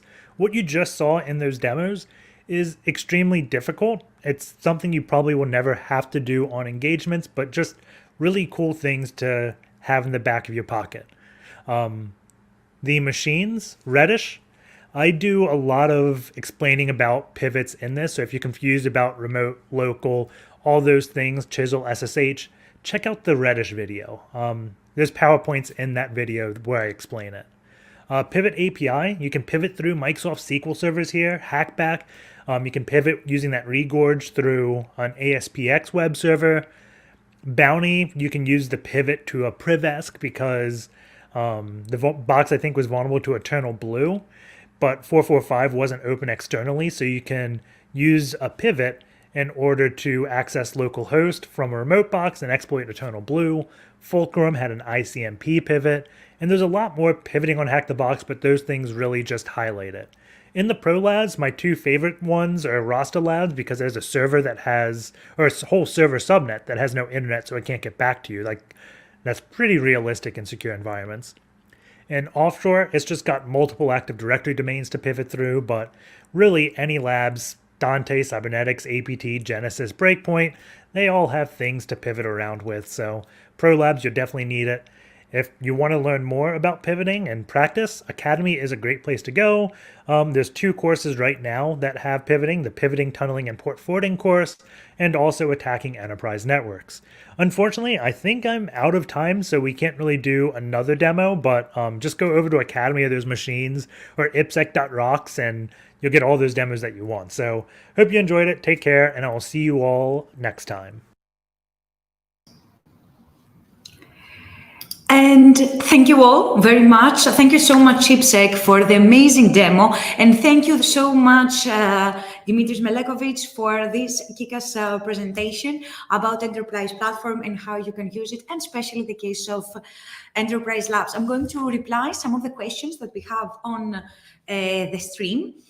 So first of all, yes, all talks will be live afterwards on YouTube, but IPSEC, the lab that he had will not be available as he created something similar that you will find to our professional labs. Professional labs are big enterprise labs that they simulate, Hack the Box has machines, but also we have for the enterprise customers that they want to pivot and try to hack real enterprise networks in order for their team to train. We have Dante, that is for beginners. We have Offshore, that is all about AD hacking. Rasta Labs and Cybernetics, that they are all about red teaming at the next level. And of course, APT, which is not a nightmare, but of course it's very, very, very difficult because it's what it is, APT, a fully patched network that you have to hack by finding misconfigurations and other things. Our hardest lab, not many people have bonded. So if you think that you are a red team master, this is the thing to take on for you to try. But there are more. For companies, we have 3 more labs that are available at the enterprise platform that Dimitris showcased. We have the first one that is for all your babies in pentesting, the ones that are starting now, the Genesis lab, that's why it's called. The Genesis in Greek means birth. So if you want to give birth to your hackers and make them do a good start, please subscribe to Genesis. And you have also graphs of how they perform. You can understand their progress. We give also the write-up to the manager so they can guide them. And you can see, okay, so Soti has spawned nothing this month, but Aris Apostolopoulos has hacked everything. So you can also track your team's progress. We have Genesis, that is for companies. We have also Black Sky, our famous our cloud hacking labs that are divided in Azure, in the Google Cloud, and of course in AWS.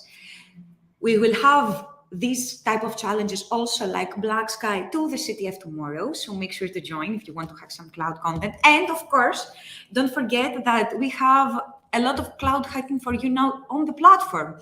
Hack the Box is partnering with AWS, and we have a very exciting fortress. So if you are hacker rank and above, you can go now to our main platform and hack the fortress that we build with AWS. I don't know if you see us right now, anyone from AWS, but thank you so much for this joint effort.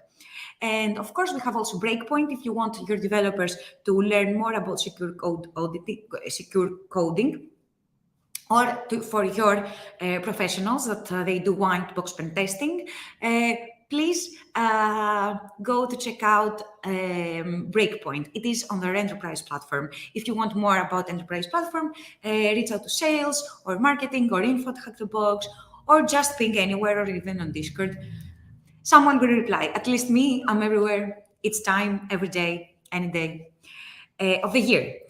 So we are going to go on a small break, and we are going to come back with another exciting talk that I am really interested to have, because we will speak about not only the importance of purple teaming, but actually live hacking blue and red teaming. We have Sam Nai, our account executive from UK, and of course, Pavlos Kolios, an amazing hacker from one of the top teams in CTF time back in the days. He is an amazing hacker. He's creating CTFs for Hack the Box for companies. He's an amazing colleague to work with, both of them. Maybe anyone that visited InfoSec London or CrestCon might have met also Sanai. So please wait, and if you're interested about purple teaming, live hacking, and how to develop 360 the skills of your team, not only red, but also blue, stay tuned. And we will be right back.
Hello everyone.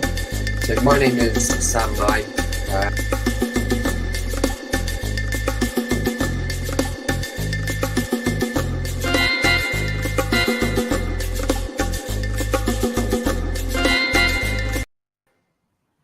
Hello all, how are you? Oh, I think I teased that too fast.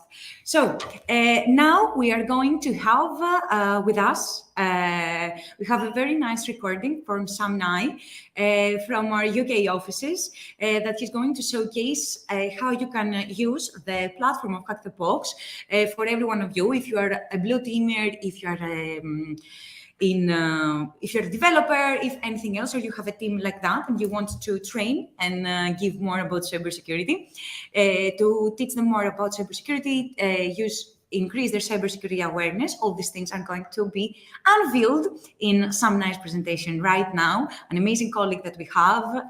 Cheers to Sam, wherever he is right now.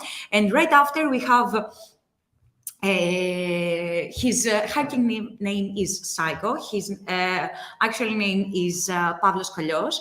He is a hacker for years. We have been actually to the university together. We were in opponent CTF teams.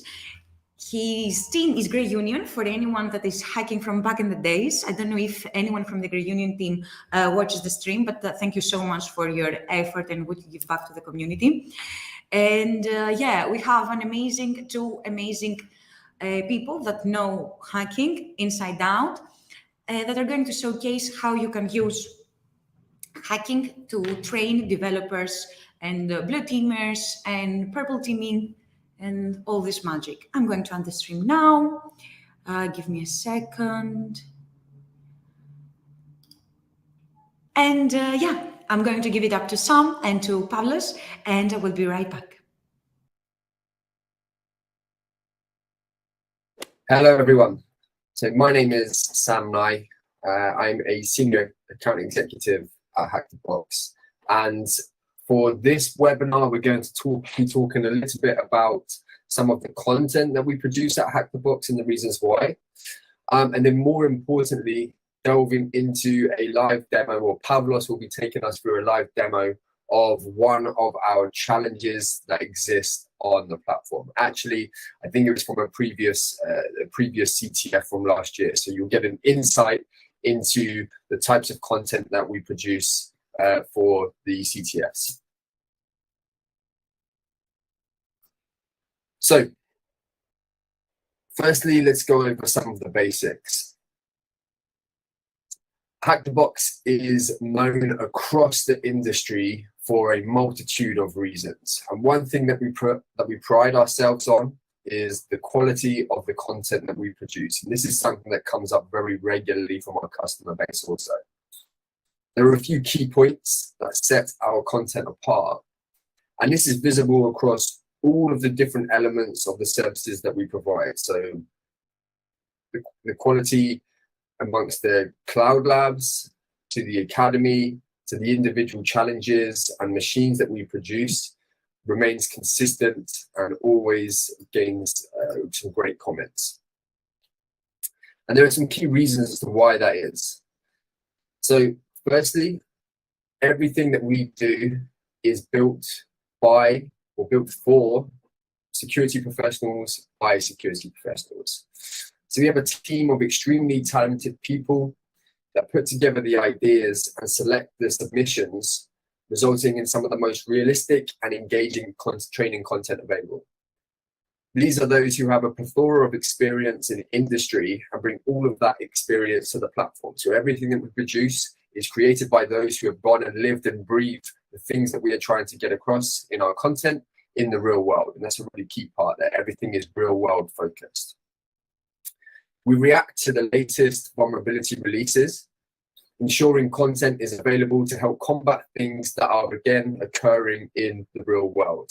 So Log4j, for example, once that vulnerability was released, we build content based on that, place it into our environments and allow a safe place for security professionals to come and practice and train and utilize the content and really understand those things. So keeping up to date with the latest threats, the latest vulnerabilities, the latest methods of exploiting different misconfigurations is something that gets baked into everything that we produce on the platform. Our team of content creators are highly regarded security professionals, as mentioned, who live and breathe cybersecurity. This passion means that we produce content that tests and demonstrates the latest real-world techniques. So similarly with the latest vulnerabilities, new techniques that come out, we demonstrate that inside of the challenges, the machines, and the other elements of our content that we produce. Everything that we do evolves with the industry, meaning the content, the modules on the academy, the machines and challenges on our main platform, on our CTFs, on our dedicated labs, and all services are updated and continuously expanded upon. Everything is growing, meaning that everything that we produce is relevant to those things that are occurring in industry. Now, we target a multitude of skill areas. So I mentioned previously, we're very well known for the quality of the content. And we're also very well known for providing content that is used for mainly offensive security purposes. So, but we target a multitude of skill areas. So from attacking full cloud environments on our Black Sky labs, you can see some of them, some of the logos on the screen there. And that's where teams develop and enhance their offensive cloud expertise. To spawning individual machines on our dedicated labs, allowing users to drill down into those latest vulnerabilities and get hands-on with them. We produce something that is relevant for all security disciplines and not necessarily just those in the offensive security realm. And some of the lesser known areas which you see throughout the CTFs that we run are the other categories, the things that don't involve an individual machine being spawned to target. So Hack the Box content has long established itself as some of the best training material available, especially in the offensive realm. And these other areas that don't purely focus on offensive methodology are also extremely important to understand. And our CTFs are usually a great place to delve into these other categories, although we do maintain and produce these for the other platforms and the other services inside of Hack the Box. So they're not just specific to CTFs. Our forensics challenges, for example, challenge the blue team inside of security, from analyzing PCAPs to identifying malicious documents. The quality of the content remains throughout all of these different disciplines that we focus on. And cybersecurity professionals are usually expected, or the reason why this is really relevant to have these other categories available, is cybersecurity professionals are usually expected to know and retain a vast amount of information. And having the ability to conduct practical challenges that engage you in various different security techniques, be that offensive or defensive focused, all those other gray areas, is a skill that is only ever going to benefit you. We spend a lot of time at Hack the Box going over a lot of the offensive content that we have to offer. But in this case, and for this demonstration from Pavlos Kolias coming up, we're going to focus primarily on the forensic side, the digital forensics content that we have on the platform. And for this, we're going to delve into something really important to demonstrate. So, as mentioned previously, Hack the Box is made up of some extremely talented security professionals. And the next demo, led by Pavlos, will take you on a journey through one of our forensic challenges. So look out for things that are slightly different to what you may usually see from Hack the Box. Hello everyone, and welcome to the one and only Business CTF 2022 edition, the biggest and global CTF competition designed and ever created for corporate teams. I'm so happy for this one, as you're going to experience one of the most realistic CTFs ever created. I'm Pavlos Kolios, aka Zyko, and I'm the B2B CTF delivery manager of Hack the Box since last November. So I act as the interface between the technical and commercial worlds regarding delivering B2B CTF events. However, my connection with HTB starts from the very early days, as I have been a community member and contributor since day 3. My background is mainly technical, as my previous positions were focused on red teaming and penetration testing assessments, and I have been a proud member of the competitive top-rated Greek CTF team, Grey Union, with many worldwide wins. This talk will focus on the new CTF platform, and I will also demonstrate the challenge from last year's business CTF.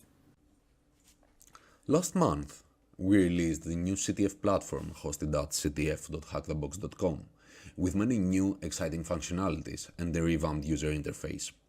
More functionalities are also to be released throughout the year, and here I would like to give kudos to the development and product teams for their efforts. One of the most interesting new features is the new landing page, where you can list your event overview and use it as a sign-up option. So this functionality provides new branding exposure actions and is offered in all B2B and B2C events. You can list your logo, you can list your banner, and have your event overview. For this talk, I would like to mention that Hack the Box is known for its intensive training focused on red teaming and penetration testing. However, the Hack the Box content team is also known for the tremendous blue team content that it has provided all these years. More specifically, all topics are based on real-world cases and incidents that are pretty common in the ordinary business life of a FIR analyst. So for this reason, for today's talk, I will present an easy to medium forensics challenge created by 0xDF regarding last year business CTF.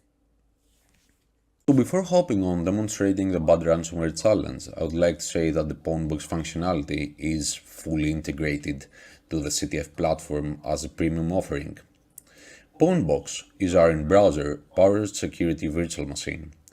It comes equipped with the vast majority of tools you could ever want and makes it easy to get hacking no matter where you are or what type of hardware you have at your disposal.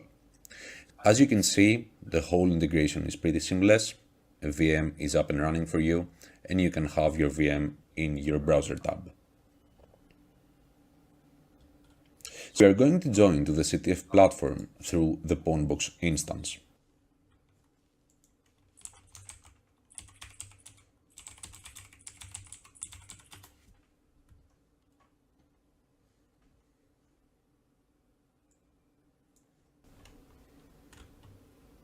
Join with our account.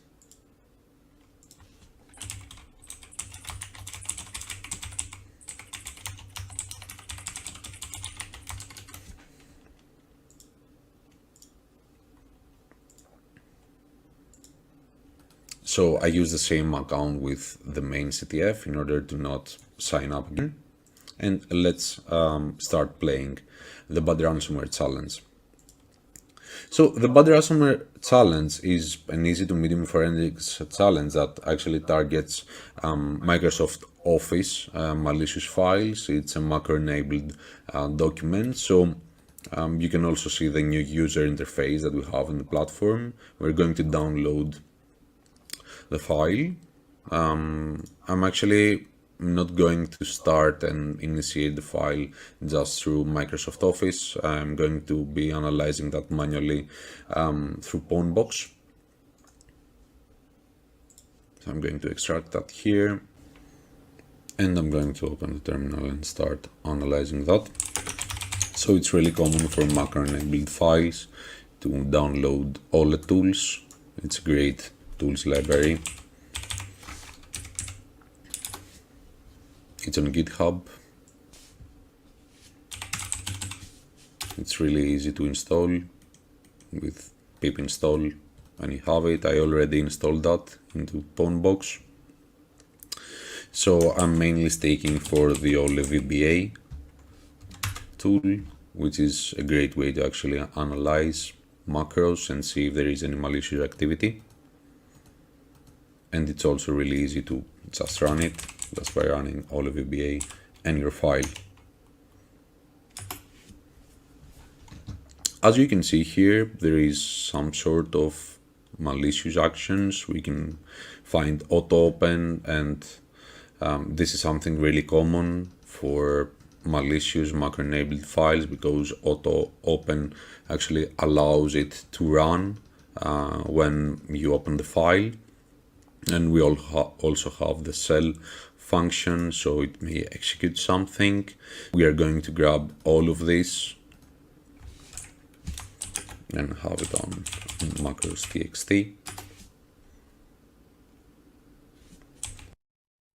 Open that through an editor. Sublime is my favorite one. We're going to delete anything that is not required for our analysis. We can see, however, many slip commands. This could be some sort of noise, so we are going to delete that. Let's start working out on this. We're going to delete all slip lines.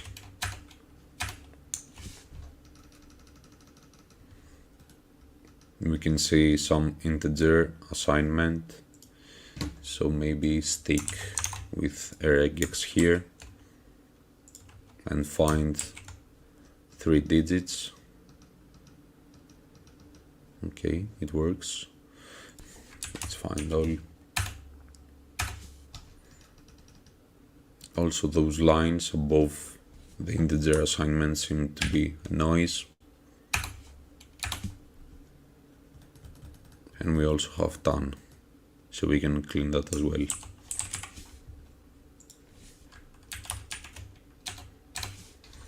Okay, narrow down the scope in just 26 lines. At this point we can start analyzing that manually or hop on the actual Microsoft Office and debug this.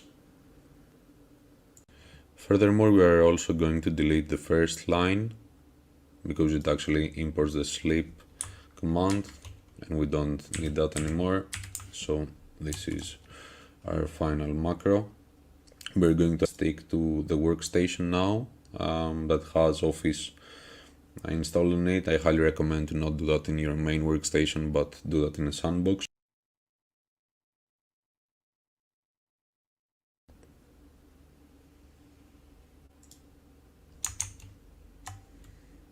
And open it with Microsoft Word.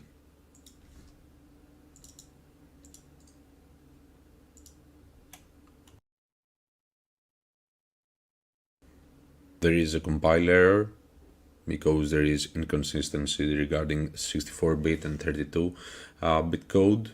We have to review that. However, we highly understand that this is due to the import of slip in the first line. We can see that this is the fully obfuscated code.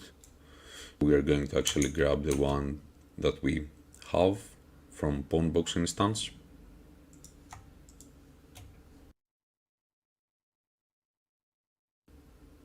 And getting back to the actual debugger.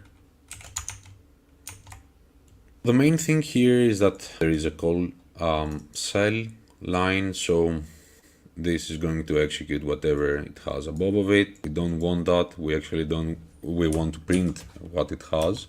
We are going to do debug and print and the actual variable. We run through this.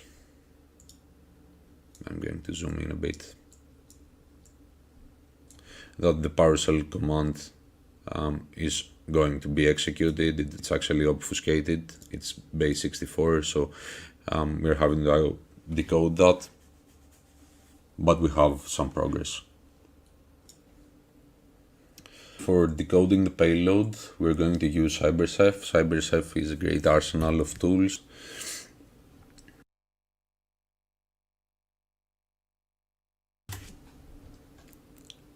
Take the payload, the PowerShell payload, delete any redundant new lines, delete those, and have the payload in one line. Copy that, have from base 64. Let's have our payload here. Delete the first line. Payload is created. It has some dots, so we also have to decode that from UTF-16.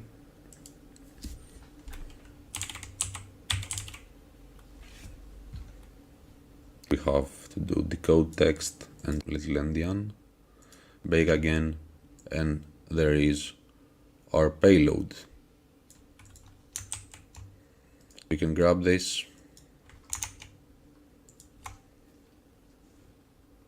get back to Sublime, paste the payload, and we can see that this is indeed a PowerShell command. What we can do is actually grab the whole payload, take only this, open up a PowerShell CMD, and paste our command here and see what it does. We can see some of obfuscated code, so we need to do some work. Paste that here. In the first line here we have the downloads folder, and this is a good hint from the challenge description. We can see load files, so maybe we can assume that it loads all files and actually encrypts them. We have a for loop for each object, and yep, it seems that we have something. And in the end it writes bytes, so most probably this encrypts files. This is actually interesting that we have from base64 string, so maybe it decodes this. This could be our key. Let's get this line. 1, 2, 3, 4, 5, 6. 6 elements overall. Reorder them. So the first array item is going to be 0, so this is correct. The second one is going to be third, so 0, 1, 2, 3. So this is the one. This is the third one. This is the fourth one. And of course we have double equal sign, so this could be our key. Let's delete single quotes. Let's delete commas, and this is a base64 string, so let's decode it. It's not only our key, it's also our flag. We can also submit our flag through this entry. However, the development team created something really exciting, a global flag submission form, so you can submit that here. We got it. That was it. I would really like to thank each and every one of you attending the talk. I hope you enjoyed that, and I'm looking forward to an exciting event. Always remember that CTFs are about fun, team bonding, and enjoying the journey. I would also like to thank the Hack the Box team and everyone involved on preparing, designing, and delivering this CTF. Your work was huge and heartwarming. From the Hack the Box team, we are wishing you good luck and have a great CTF experience. So there's a great demo there from Pavlos, and hopefully you enjoyed that and followed that, and please come to the platform and take part in that, and expect things similar to that on the CTF events that are coming up. Now, what can you expect of our future content?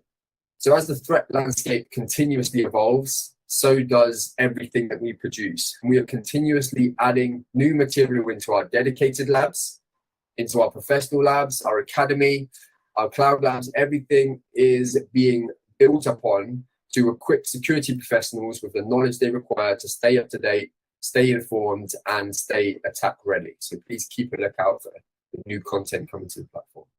Thank you very much for your time, and thanks for listening in here. Feel free to get in touch for any additional info, and good luck.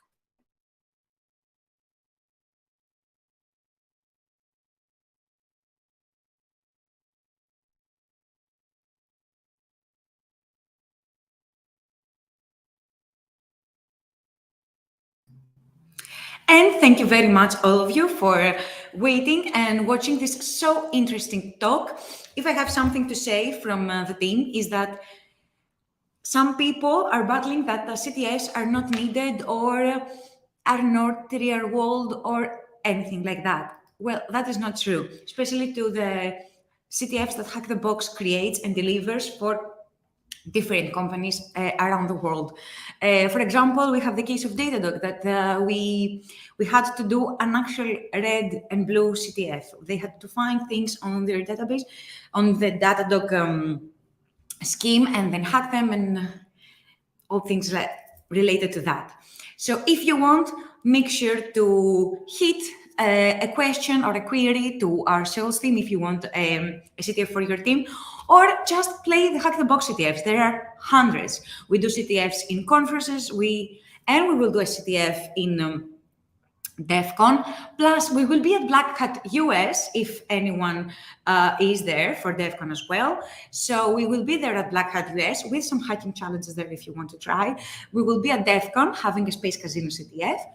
And we have many CTFs that are coming also ahead of time in the future time. So we are going again, as you might have guessed, in a small break, and we are back with Zeyad. Zeyad is from the Academy team. He's the one that helped massively to create CBBH, Certified Bug Bounty Hunter certification. So if you're interested about web hacking and SQL injection 101, don't miss the second video. I will be watching it with you. I have watched it already, and I'm also enrolled. I am halfway there to the CBBH path. Make sure to try it out. And yeah, let's go to a small break, and we're back for SQL injections, web hacking, and to welcome the Academy team and Zeyad. Thank you so much. Let's go on a small break.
Hey everyone, today we will be talking about basic SQL injection.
So, who is ready for some web hacking and some SQL injection tips? We have the amazing Zayad from the Academy team. He's a seasoned professional. He was a pen tester for years, managing his team.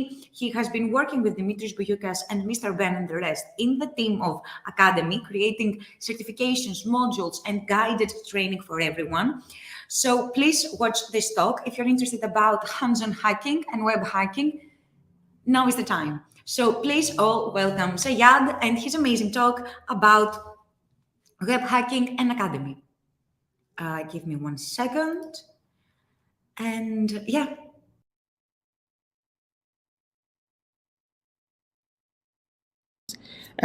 We will first go through how SQL injections occur and what kind of vulnerable code codes them.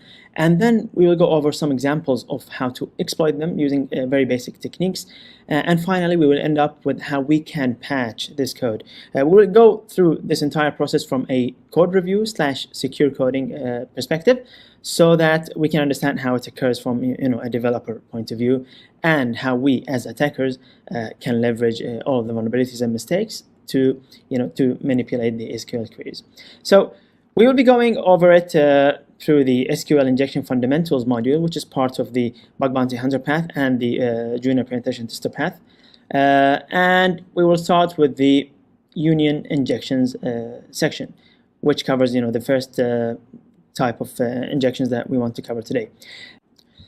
If we go to the intro to SQL injection sections, we will see that there are various types of SQL injections.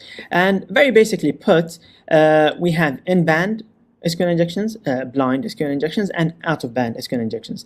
In this case, we will be focusing on in-band and union-based SQL injections, which is the very basic, the most basic type of SQL injections.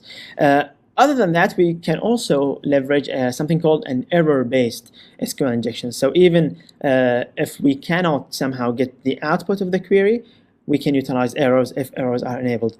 In addition to that, there are somewhat more advanced types of SQL injections, like the blind SQL injection, in which we do not have any output of the SQL query that is being processed. For example, like a login request. It is obviously using the database and executing some query to validate our login credentials, but it is not giving us the output of this query. So we are blind to the output, but if it is vulnerable, we can still exploit it using techniques like Boolean-based SQL injections to see if any changes occur on the page itself, like an error message, login failed or something, or even a time-based technique, which completely depends on time delays in the SQL queries being executed with no output whatsoever. There's also something called out-of-band SQL injections, in which we utilize the database to send queries to our own server so that we can receive the output or whatever kind of notification on our own server. But like we said, today we will be focusing on the most basic type of SQL injections, which is the union-based SQL injection. So we will go to the union injections section, and we will see this exercise. We already have this exercise running right here locally for the purposes of this video, so we can demonstrate it along with the code, and then later on we can patch it and so on. So this is a very basic search query. Obviously, in real web applications, such queries would be part of a larger web application. You would find it at some page in which you can search for various stuff. And in this case, we have isolated just this search functionality for the demonstration purposes to teach SQL injections. So if we search for anything like a single letter, and we get the results, obviously. But as attackers, we always go to the mindset of testing for SQL injections. So we will try to add some SQL injectable payloads, like adding a single quote.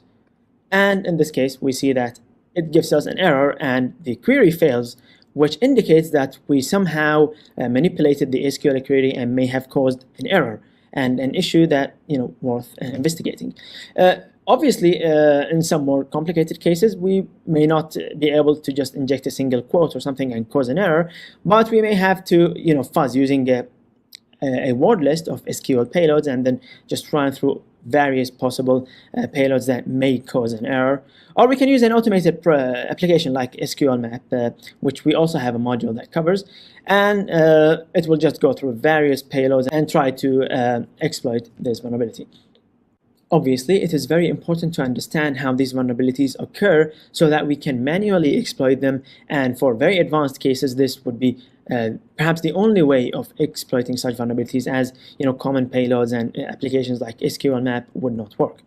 So let's investigate this further and see what is happening. So like we saw earlier, when we inputted A and then a single quote, it caused this error. Obviously, in this case, we are getting the PHP/MySQL errors, which can be really helpful for error-based SQL injection exploitation techniques, but this can also be done without having errors. We are just showing errors in this case to further demonstrate and further understand how SQL injections occur. So let's go back to our code and see what is actually happening. So this is the query that gets executed when we do this search functionality.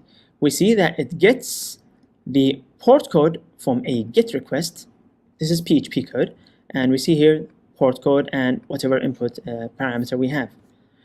And then it takes this query, which says select start from port where code like %, which is for SQL queries, which is like, and then it directly inputs our input from port code, and then it wraps it between percentage marks, which basically it says something like whatever input we put. Obviously, we can directly see that this is a very dangerous practice. First of all, it is taking our input and directly inputting it within the SQL query without any sort of filtering, sanitization, or validation. In this case, we have the ability to change the SQL query, because this query, including whatever input we have, will get turned into a new query and will get executed with this MySQL query function in PHP. So let's take an example here. We have this exact query here, right? And let's just remove this for the to better understand it, and just input our code. So when we did A, the query was select start from ports where code like A, and this is a valid query, and it gets executed and returns the output, a few rows, and they get displayed here, MySQL fetch query. So what would happen if we added a single quote like we did earlier? What would happen here is that this SQL query no longer works because it has unbalanced quotes. We see that we have 3 quotes here, and it will try to execute this query until it reaches here, and then it will find this dangling single quote, and it will fail. The query no longer works, and we have thus caused the error that we saw earlier. And this is because we have direct input within the query, and this query gets turned into a new query, which is what we have here, and the PHP application tries to execute it, and it fails. So we have complete control over the query. Obviously, when I say complete control, I mean that we can have whatever input we want and within the query itself. We cannot, for example, delete this and just completely replace it with a new query. That's not possible. So how can we exploit this? We know that we are stuck with this part. We cannot change anything before our input. We can only come from here onwards. So in this module, the SQL Injection Fundamentals module, we teach various techniques of how we can execute such vulnerabilities. One thing we can do is the aforementioned union-based attacks. We can go back to the union section and see how this can be exploited. Now, this technique depends on what is called a union clause, which is a SQL query that we explained in the previous section. But basically, it tries to execute 2 different SQL queries and tries to merge them into a single query, which is a perfect match for this case, because we already have a single query that is already being executed here, and we want to add another query. So the union query is a perfect match for this one, because we can add another query and have it execute with this query, and we can get the output right here within the same search output. However, for this to work, we need to have both queries have the same number of outputted columns. For example, in this case, if we search for A, we can see that it has 3 different columns. However, this may not be the case. It may actually be getting 5 or 6 different columns and only displaying 3. So what we have to do first is to find out how many columns this query has. And then we can create another query with the same number of columns and have it execute both queries successfully. So first, let's see how we can find the number of columns. The section also shows different techniques we can utilize to do so. One method to do so is to utilize this method, order by, and then specify the number of columns until we get a success. One thing we can notice is that we are using a comment, which is -- space, which is the comment in MySQL. What this does is that whatever we have after it will be blank and commented out. So this is as good as deleted. So we have to only worry about what's before it, and we can ignore whatever is after it. We can also just cook up a good SQL query, which will work with whatever is after it, like adding a couple of percentages here and so on. But using comments is always easier because we don't know what is after it unless we have the source code, obviously. So if we try this payload, we see that it does work. We have to keep trying until it does no longer work because it has 1 column, and so column number 1 will work. Obviously, it will sort by this column. 2, let's try 4, still working, so it has more than 3. 5, okay, it no longer works. This means that it has no column number 5.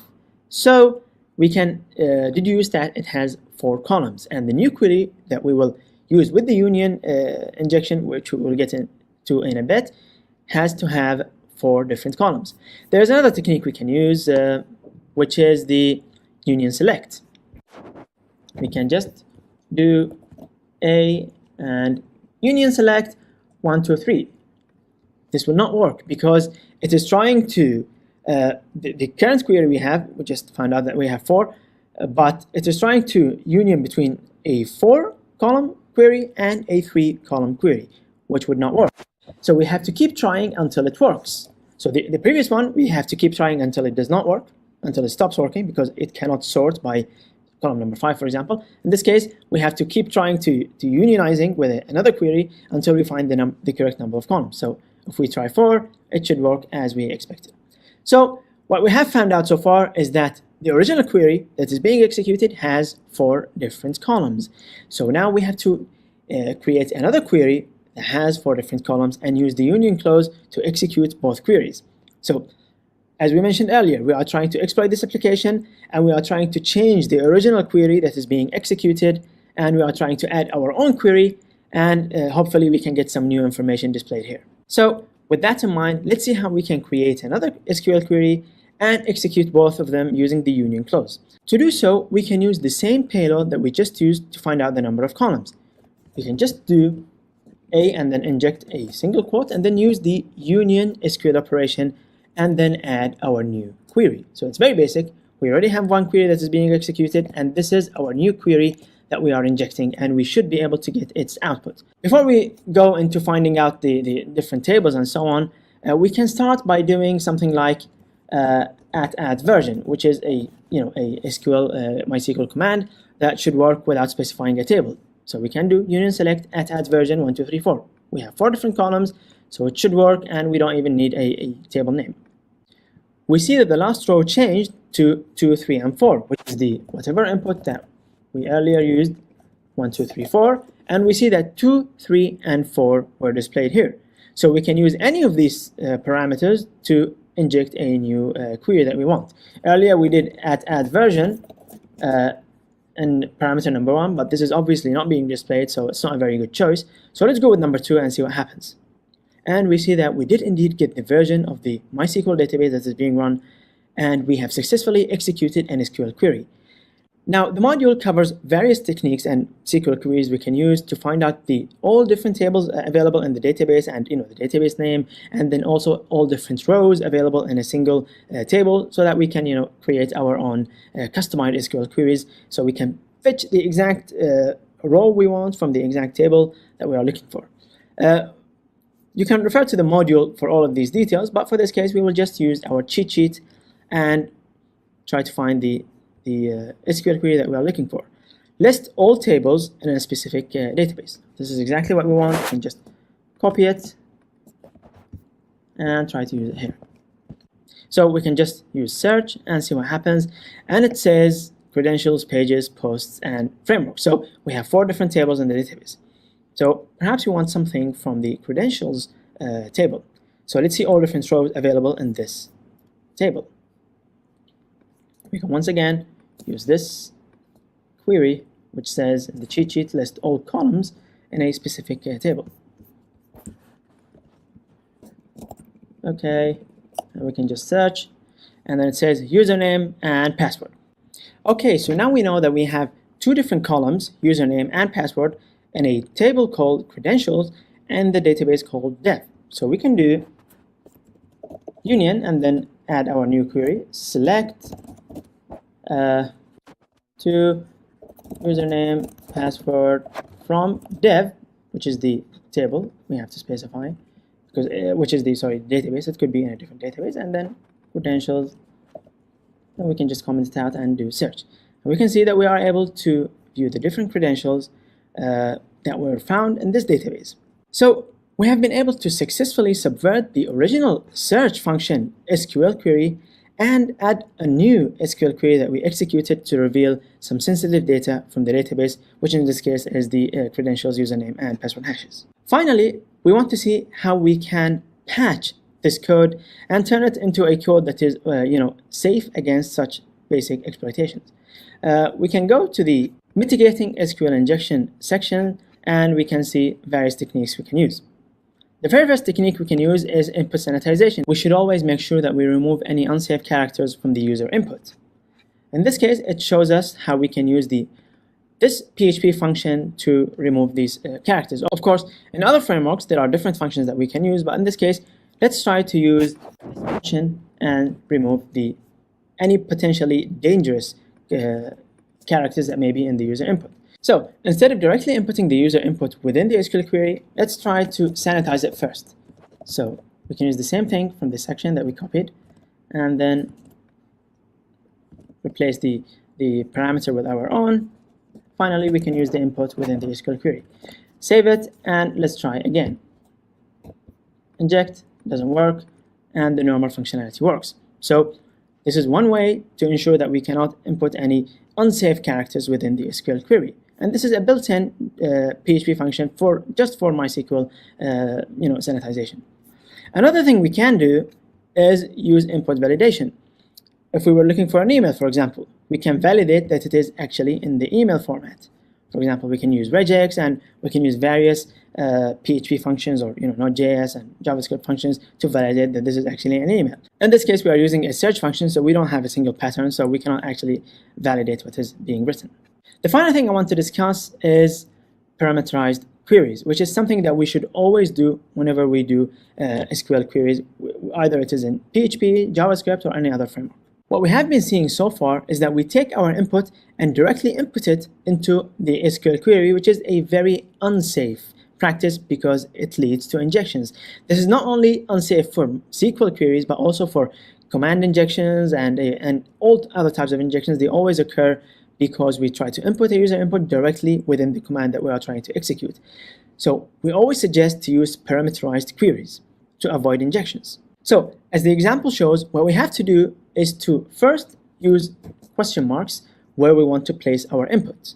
After that, instead of directly executing the MySQL query, we can use the example here and prepare a statement that is safely parameterized against potential injections. So first of all, we prepare the SQL query, just like we have been doing here with the connection and the query itself. In this case, we have Q. Second of all, we have to bind the parameters to the statement. So the first parameter is the statement we have just prepared, and the second one is the type of parameter we have. In this case, we have just a single one, which is a string, so we provide an S. Finally, we have to put our input here, and we will use the sanitized input that we just prepared earlier. So this is our new query. Finally, we will execute this query in a safe manner, and at the end, we'll get the result here using this statement. So we no longer need this. So let's go over this again. So the first thing we did is we created a new variable that is sanitized based on our user input. So we no longer need to use this user input, and we can just use this new sanitized variable. Second of all, we created a query with a question mark, and this question mark will basically be replaced by our input. Obviously, we have to remove the quotes here, otherwise the question mark will just be considered as a question mark character. So whenever we use the parameterized queries, the question mark has to be within the query directly.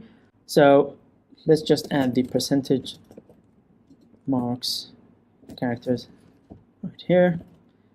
So we just have a single question mark here, and later on we will bind both of them. So our input will go in place of this question mark, and this way we'll have a sanitized and parameterized query. We can just save and try to search again, and we see that it does indeed work. We now reach the end of this talk. I hope you found it useful and entertaining. We have been able to identify an SQL injection vulnerability within this vulnerable application. We then saw how the vulnerability actually occurs and how we can actually inject new code to execute new SQL queries. And at the end, we were able to patch this code and make it a safe code. Thanks everyone for tuning in, and see you next time.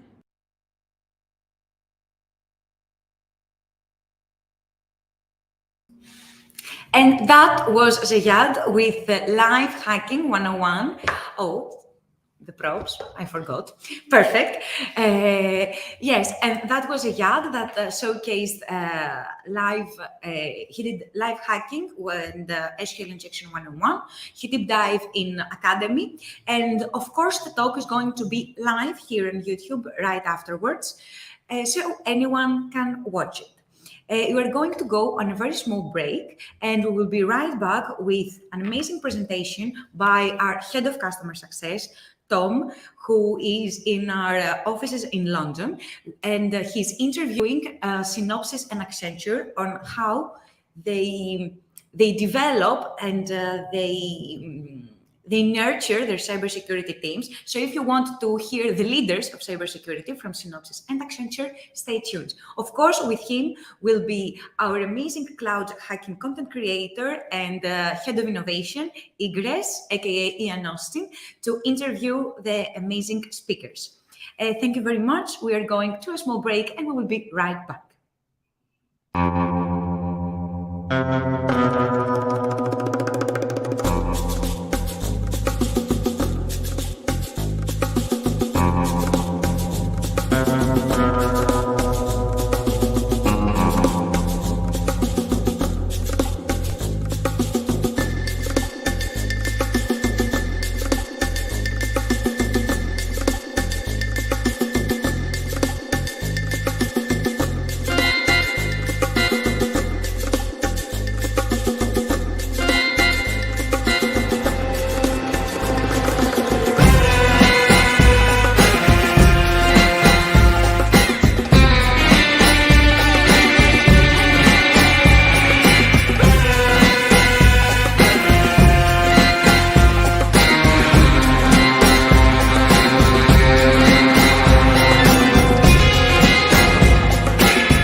And we are back.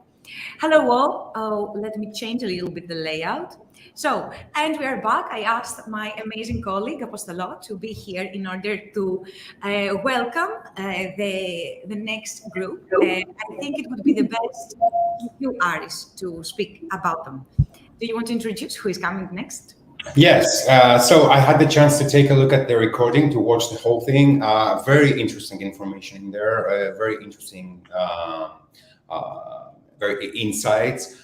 So basically, it's presented by Tom Williams, Tom Williams, our head of customer success, and also Owen Wright, managing director from Accenture Security, and Aris Anastu. Cool first name, Aris, by the way, security consultant at Synopsys. They are sharing very interesting information. I mean, I cannot really sum everything up because there is a lot in there. So stay tuned for more.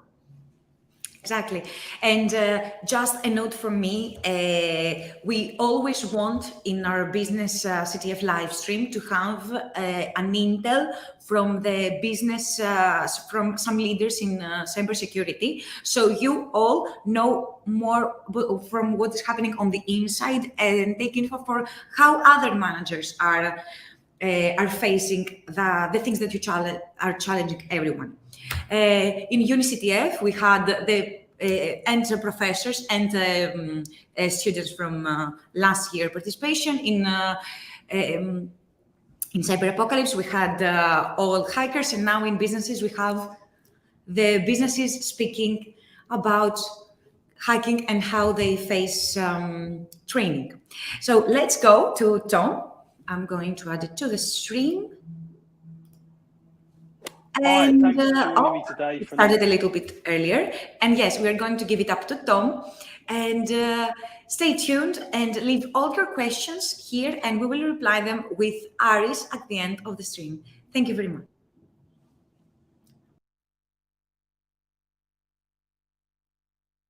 Hi, thanks for joining me today for another customer panel.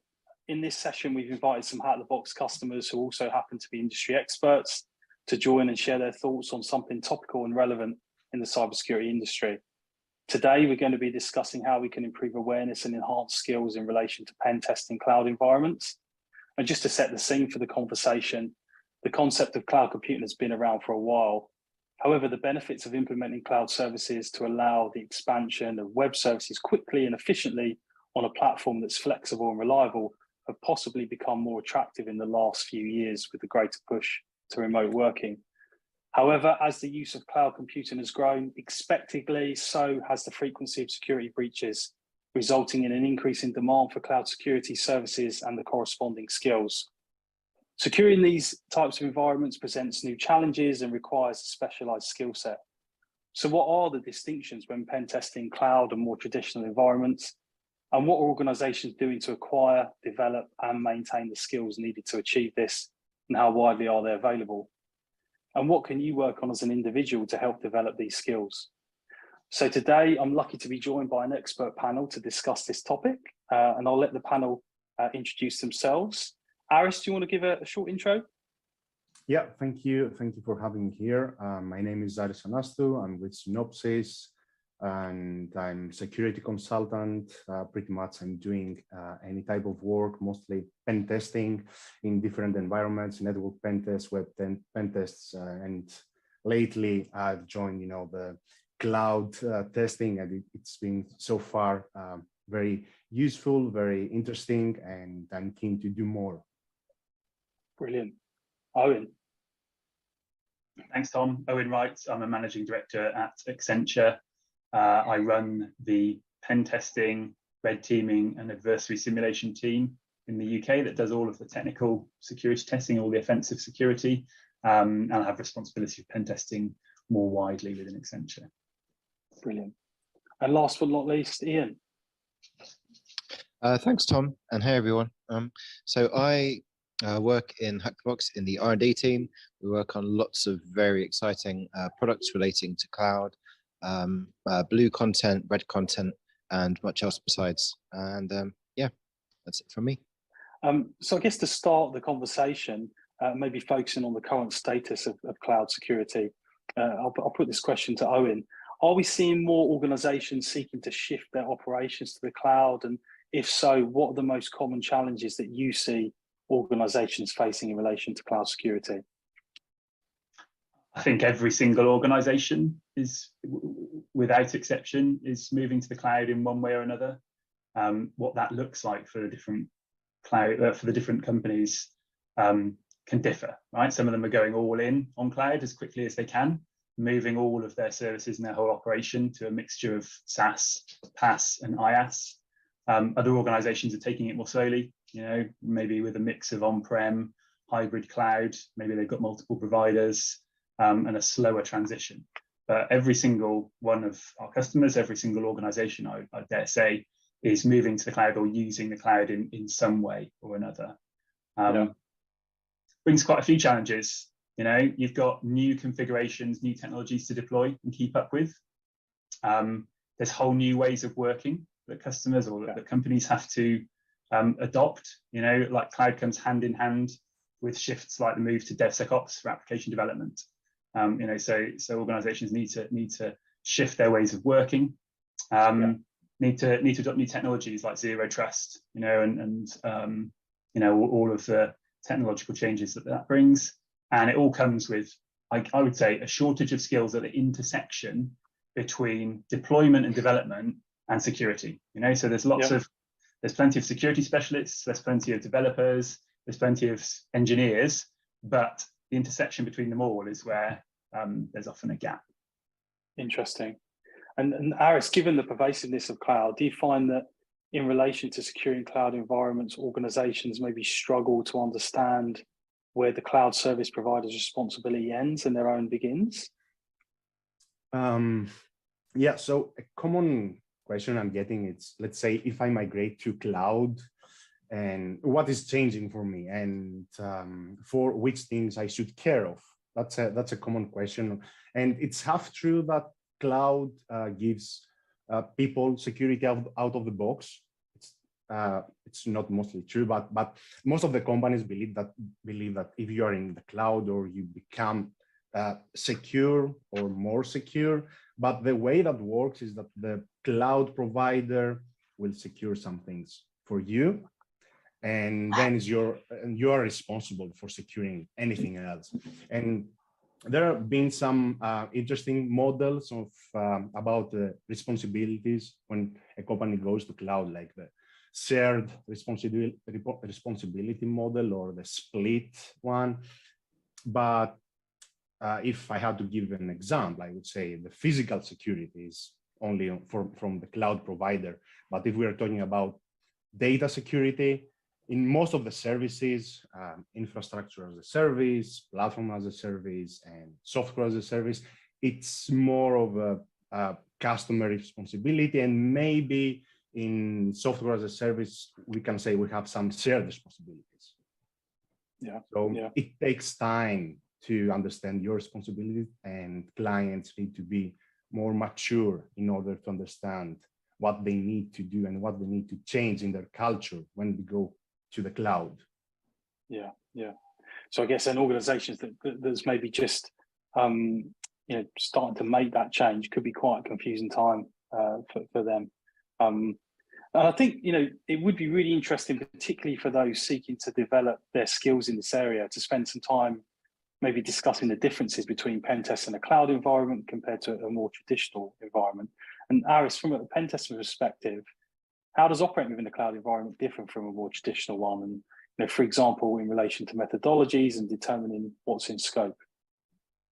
Yeah, that's a great question. So the primary difference between traditional and cloud penetration testing is the environment in which they are performed, right? In cloud penetration testing is the same pretty much as traditional penetration testing, but is performed on cloud services. So additionally, some cloud environments come from cloud service providers. We have different providers now, and these cloud providers have also strict guidelines, and we have to communicate with the client about when we conduct a pen test on their infrastructure, and the combination of security activities from cloud providers and your own pen testing make for a more complete security stance. So in traditional environment, when we're talking like you have your services on premise, you are alone there, you are responsible about everything, and you can perform any security activities. And in cloud, the penetration test, it doesn't really change in terms of what you can do or what are the types of pen testing. So in traditional pen testing, we have the white box, gray box, and black box. That is pretty much similar to cloud. So in terms of determining the scope in cloud environments, I believe it's easier because asset management becomes easier in cloud. But of course, before conducting a pen test, the client needs to understand what it's going to be tested and what not. So everything boils down to communicating with the client and determining the scope and having the methodologies. Mm-hmm. And Owen, have you got any perspective? Sorry, I was going to ask your opinion there, on that. I think depending on the type of test, we need to make sure that we're targeting the right stuff, and that can differ. You know, if it's cloud versus traditional on-prem. You know, so a few years ago, if we were doing a red teaming against a typical organization, success would often start with getting domain admin on the internal network. Now we're seeing customers that don't have an internal network at all. So that can't be a goal of the assessment, you know. So often the keys to their kingdom lie within someone's web browser, you know, getting access to the right person's session tokens or two-factor authentication material that means that we can take over their cloud environment. And in many ways, that can be more impactful than getting that kind of domain admin level privileges, you know, because it gives you access to everything, you know, potentially within the whole organization. Mm-hmm. Also, looking at making sure that we test the right stuff extends where we're testing systems that are being redeployed in cloud environments. So, you know, over the years, we've often paired up testing an application with looking at the configuration of the system that it's deployed on, you know, the web server and the database, for example. And now we're often looking at applications being deployed in cloud environments. You know, should we also be looking at the configuration of that cloud environment, you know, which can differ depending on the cloud provider, and, you know, can, you know, in many cases will bring security benefits. But, you know, there's still opportunities for misconfiguration, for accidental exposure of too much information. So making sure that we cover all the right areas for things that are being deployed into cloud environments is important. And would you say that kind of introduction of the cloud provider, that third party, does that make the risk management of these types of engagements trickier or easier? What's your perspective on that? I think most cloud environments have got a shared responsibility model that's quite well defined, and Aris was talking us through that. And I think in some ways that makes it simpler. And if you look at you know, the risk of hosting an on-prem email server, for example, versus putting it on a SaaS platform in the cloud, I think most people would agree it's simpler and safer to have it deployed in the cloud. But we do need to make sure that we're testing everything that's up there. And I think it's quite easy, you know, although the cloud platforms, in some ways, as Aris mentioned, make it easier to track what's out there. You know, I think there are still organizations that have, you know, shadow cloud, you know, or unmanaged cloud accounts, unmanaged cloud deployments that they've lost track of, and making sure that those are spotted and scoped into assessments and appropriately secured is important. Brilliant. And a few years ago, cloud security knowledge was seen, I guess, as more of a specialist skill set or subdomain within pen testing, and obviously people will specialize. However, do you think cloud pen testing knowledge is now more a fundamental requirement in the same way as, for example, web app or network pen testing is? And Aris, I'll offer that to you first. As you said, cloud security knowledge was seen as more of a specialist skill. From my point of view and personal experience, I would definitely say that cloud security knowledge is not a fundamental skill. And of course, some knowledge of cloud security becomes fundamental, but only when the tester is experienced in other domains, such as web and network pen testing. And also because of the cloud growth that we see and how companies migrate their services or creating new services and platforms in cloud. More people also do research around cloud security, which is good because you can find many things and resources about cloud security and learning the fundamentals can be easier as well. But if you want to have solid knowledge about cloud security, then you need to spend time to learn about the cloud native components, how all these things work together, different services. And a great example that I like to give in this case is, imagine yourself when you were started doing pen testing, traditional networks or web applications. If, for example, you don't know how web requests work, you can attack or perform a technique for a specific vulnerability. So same in cloud. If you don't understand how a component works in cloud or how different services come together, and then it's pretty much difficult to exploit it or identify any vulnerabilities. But I think that people feel obligated to have cloud security knowledge because companies are migrating to cloud or create new services, as I said, and the need of cloud security experts is emerging. But as for everything, there are steps of learning something. You can't just jump to, let's say, I want to be a cloud security expert without knowing all the fundamentals on other things. That's the main idea. Thanks, Ari. That's really interesting. And Owen, have you got any different perspectives there? Yeah, I'd say we're starting to see it definitely as a fundamental requirement for our people. So when we bring new people into the team, particularly as juniors, we put them through a training program, and it's developed over the years. It's always encompassed application security, pen testing techniques, and infrastructure security. We always cover reporting and consultancy skills, and we've added to that over the years. And taught people, Windows fundamentals, mobile security testing, and so on. And we're about to make cloud security and cloud pen testing one of the fundamental parts of that program, so that all of our testers have got that knowledge, because we just see clients asking for it much more frequently these days, and it's often part of any tests. If we're performing a red team against an organization, having those skills is really important these days. Application testing, infrastructure testing, almost any kind of testing can have a cloud element these days. So yeah, we are seeing it now as a fundamental part of the skill set for our people.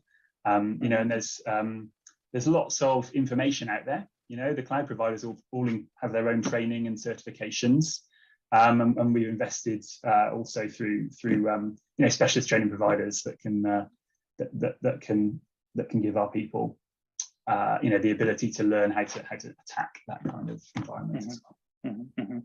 It's definitely not a skill that all testers have.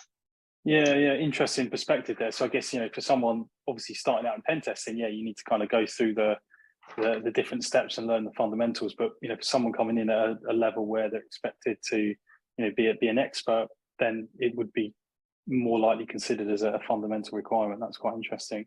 And I guess following on from that, what are the challenges in obtaining, equipping, and maintaining the right skills profile in this area? Currently, there does seem to be a lack of cloud security expertise, and there are likely many different reasons for that. And I'm confident that one element is that it's likely extremely difficult to keep up with the rapid evolution of cloud technologies, and have that fundamental skill set to build upon to develop in the cloud security expertise. But Owen, with more businesses having had to transfer more of their infrastructure to the cloud, have you seen an increase in demand for this skill set? And how have you dealt with that challenge specifically from a recruitment perspective? Yeah, definitely seen an increase in demand. We look for experienced testers to have cloud skills, although we don't require it. We take people who've got experience in all sorts of domains, and I'd say it's quite hard to find people with advanced, really solid experience of testing and red teaming against cloud environments. And it's a very fast-moving field. There's lots of new components being added to all of the major cloud provider environments pretty regularly, and it's a lot of work to keep up to date with all of those and the different ways of targeting them. So we look for people who've got skills and experience, but we're also looking to develop those skills and experience within the team, by providing people training and certifications. Yeah, and I guess picking up on that point specifically, when you recruit someone into the team that maybe has that kind of, I guess, fundamental skill set that you can build upon, or maybe someone that wants to evolve their skill set, what are some of the challenges that you face in equipping your team with these specific skills?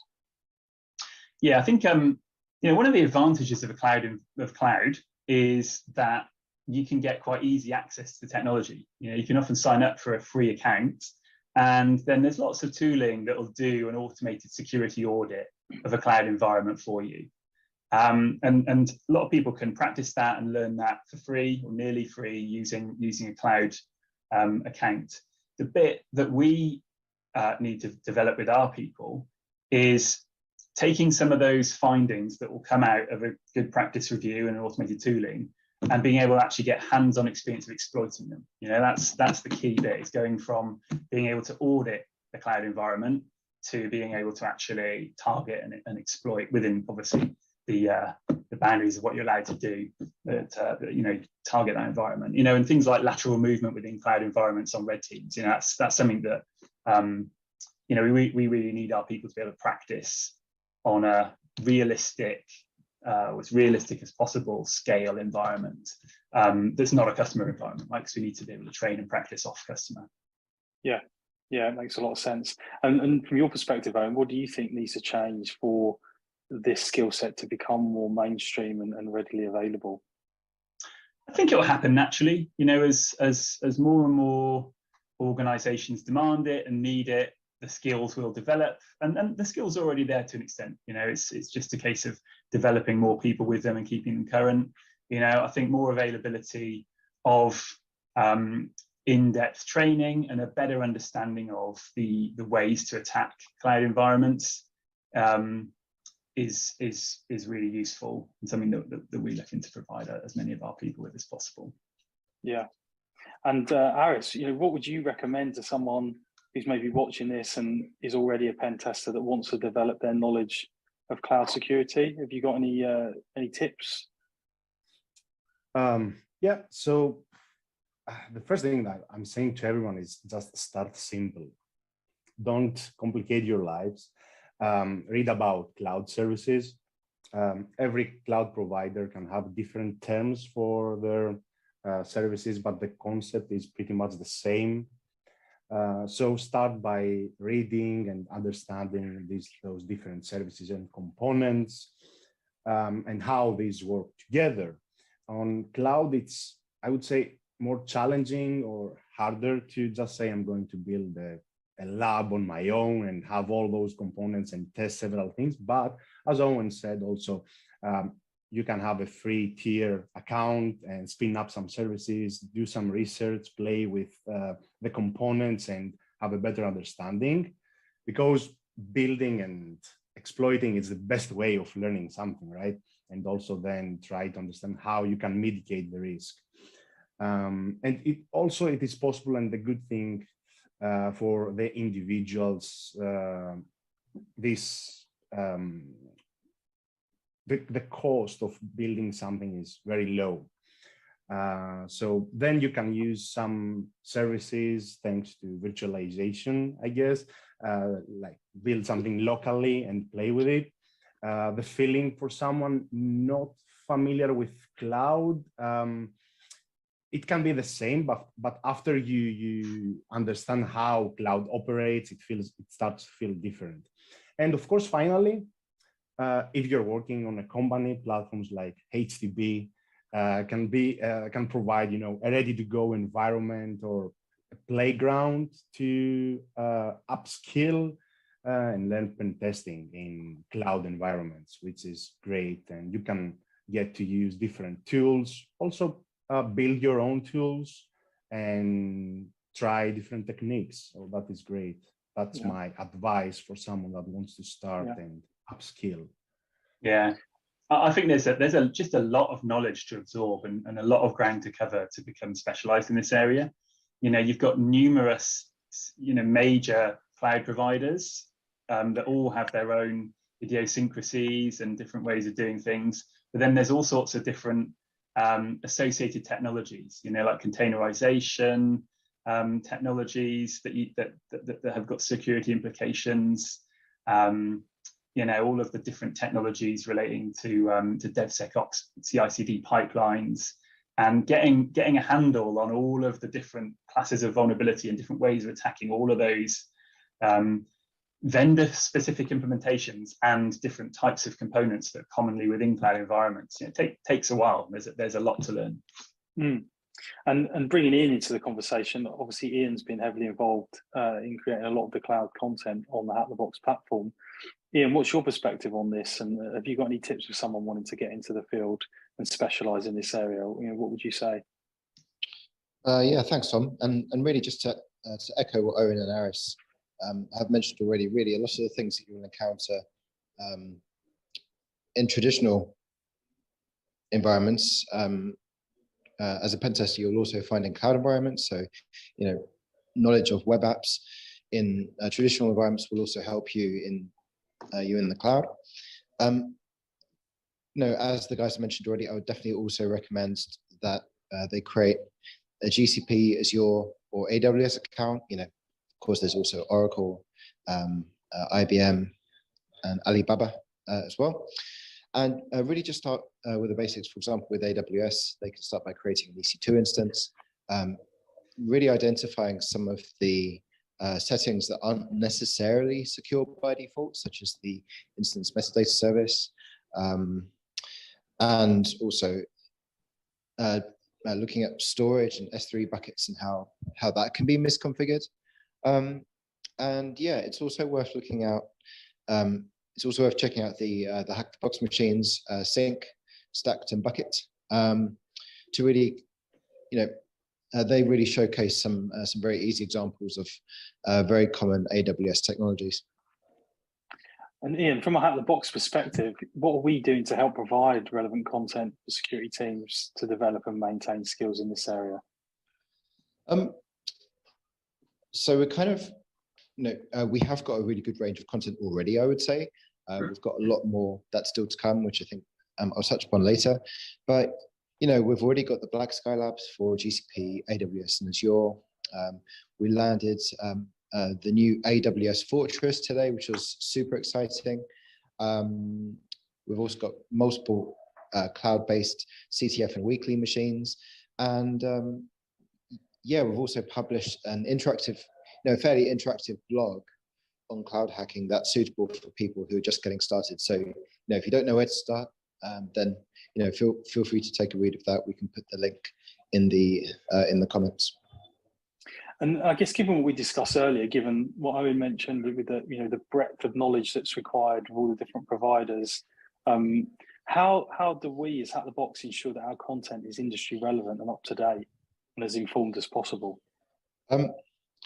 Really, what we do is just, you know, infos like Twitter is probably one of the greatest places to look for information like that. We continuously look for the latest cloud hacking vectors, either published by, you know, security practitioners and experts such as Aris and Owen, or using potentially threat reports, reports from threat actors about, you know, how they managed to compromise cloud environment. So yeah, we know this is a very fast changing field, and really it's just a case of doing a lot of reading, Aris mentioned as well, just putting time in to do the research. Yeah. And I guess from my perspective, as head of customer success, talking to our customers is probably the most important way that we use the information and the collaboration that we have with our customers to inform our products as well. That's probably for me one of the key areas. And in terms of what's next from Out of the Box in relation to the cloud security space, can you shed any light there? I can, without saying too much. We've got some really exciting guided content. It's going to be landing in Academy, and we also have some cloud labs that are specifically for blue teamers. So whereas Black Sky was kind of suitable for purple teamers, it was focused on offensive security practitioners, but it also had remedial advice that would be useful for defensive people. But these labs that we're looking to develop will be completely for the blue team, and we'll have lots of up-to-date vectors as well. I think that's quite an interesting area, is doing purple teaming and blue teaming in the cloud. So our testers have become very adept and very focused on over the years on knowing how to avoid defensive teams and what techniques are likely to trigger a response and get them detected, and which ones are more stealthy. But I wouldn't say we've seen a huge amount of that within cloud native environments, but I expect it's something we'll have to get more up to speed on over the coming years. So learning more and seeing more around how you can act stealthily within a cloud environment is definitely something I think we'll need to focus on more as time progresses. Brilliant. Well, I'd just like to thank everyone for their participation today. It was a really great conversation, and I'll turn it back over to the team for questions. Thanks.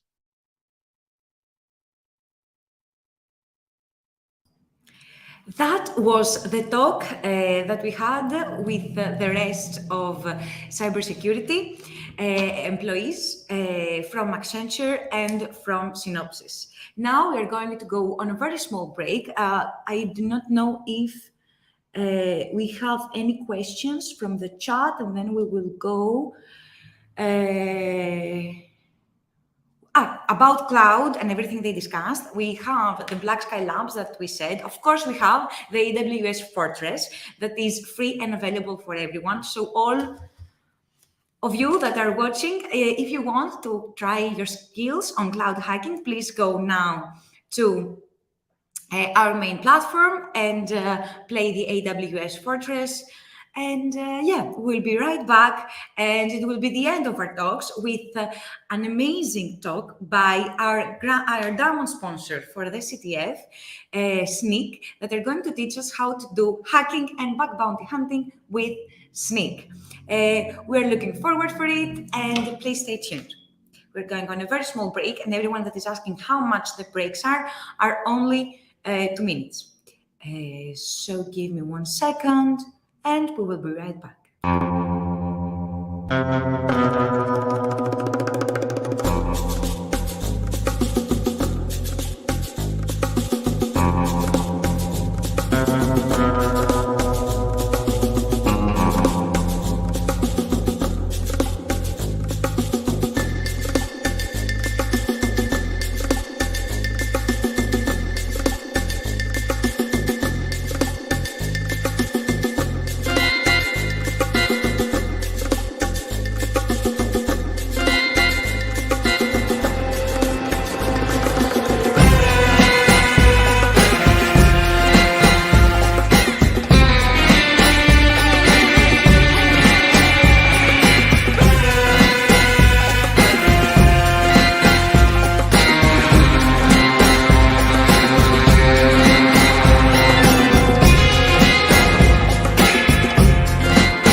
are back. In this stream, I'm very sorry for not being that aesthetically pleasing because you forget my water all the time here. I'm sorry, it's summer here in Greece. So our next talk and our last talk for the day, it is from SIG, our diamond sponsor, that we want to thank so much for always jumping the opportunity in order to support all events from battlegrounds to CTFs. They're always with us. Sneak is an amazing platform. Please go to check it out. The marketing team will also go to leave a link right here. And we will have an amazing talk by Sneak that is presenting how you can do bug bounties and hacking with Sneak. Let's give it up. Give me 1 second. Perfect.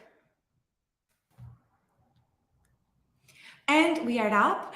We have Kyle from Sneak that is going to teach us how to pawn CTFs and do bug bounties with Sneak.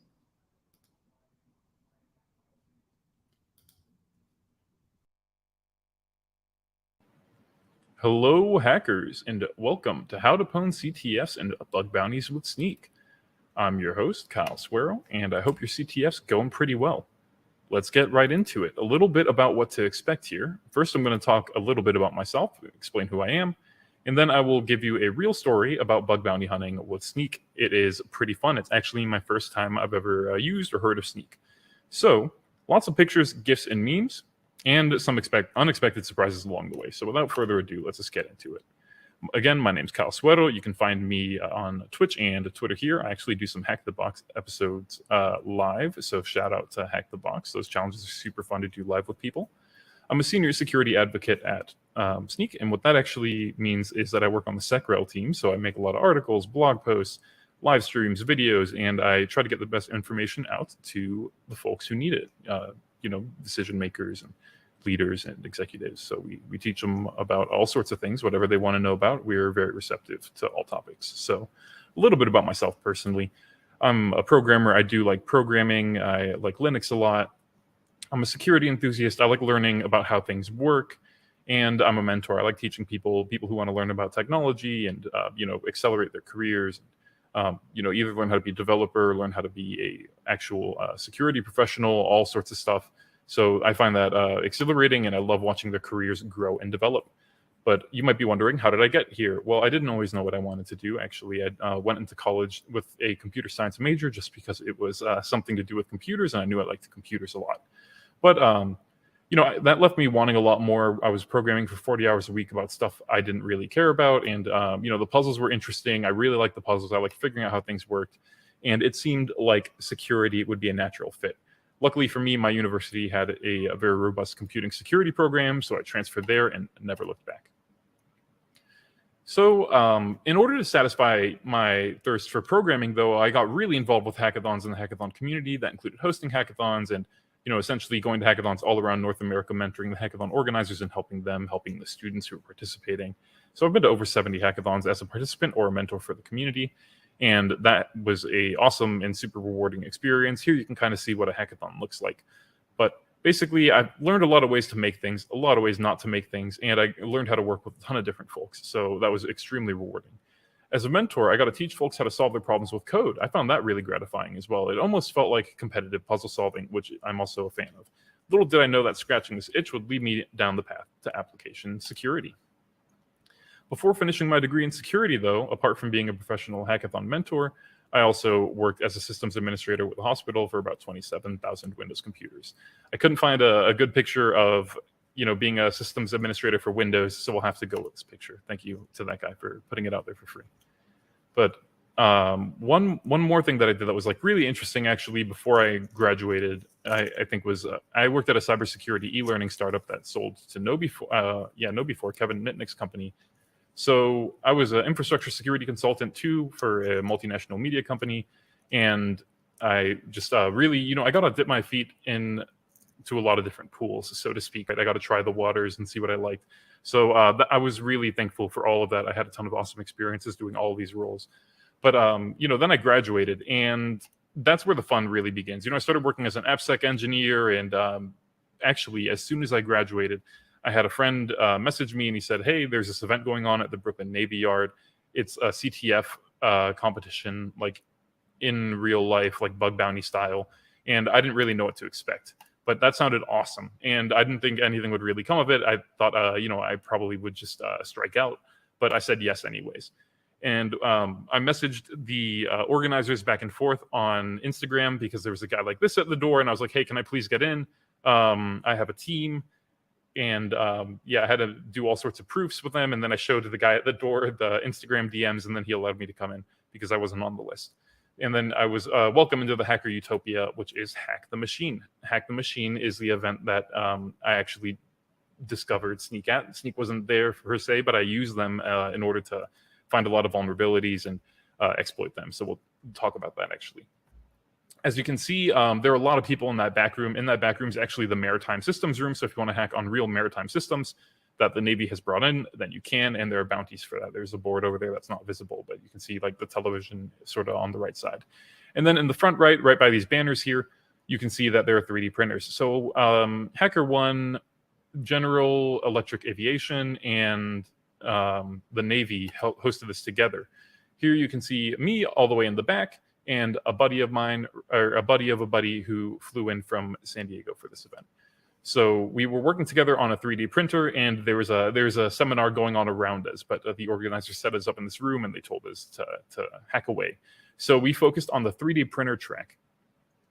We developed 3 exploits, actually, and submitted 5 bounties overall, but these are the 3 exploits that we're going to talk about. Print to Pwn, Evil Firm, and Bad USB. So first we'll start with Print to Pwn. Print to Pwn is basically motor manipulation. As you can tell by the hammer here, it's not that good for the printer. But it comprises of 3 components: the Arduino IDE, the baud rate, and some G-code knowledge. So with these 3 things, you can do some damage. So for this particular printer, we determined the baud rate, and then we were able to sort of set that. But then we were able to manipulate the G-code. And we were able to communicate directly with a 3D printer as it was doing things. As you see here, there's this output. So this is the Arduino IDE monitor mode. And you can actually monitor what's going on with your 3D printer. And it is very, very useful for debugging. But we were actually able to inject G-code, illegitimate G-code. And that can cause a lot of issues. This sort of diagram will be useful here because firmware, Arduino, this is something to do with the next finding, as you can probably tell by the name of the next finding. This is a CNC machine, but for our intents and purposes, it doesn't really matter. You can think of this as the same exact thing as a 3D printer. It works off a G-code. The Arduino interprets the G-code, and then the printer does the thing. So let's talk about G-code. G-code looks something like this, and these are a couple interpretations of it right here. You can essentially interpret G-code in a couple different ways, but you can see here there is a floating point integer, right? And essentially, you can make this any number you want if you're going to inject G-code. So if we push a motor outside of the printer bed, right? If we do like 99999, we can actually burn out the motor. So that's what we did. They had a ton of 3D printers. They weren't angry at us. That was kind of the goal, and we were able to collect the bounty by doing that. But actually, apologies, let's go back. So the way I was able to determine that this vulnerability existed was that there was a buffer overflow that I found using Sneak in the open source software that is used to interpret this G-code. So Sneak actually helped me discover this bounty because I was trying to determine how to find vulnerabilities in manifests, actually, because I had all the open source manifests to build this 3D printer operating system that's used by the government. And by analyzing the open source components, I was able to essentially perform a buffer overflow attack and overwrite the variable for the G-code and make the G-code not make sense and burn out the 3D printer.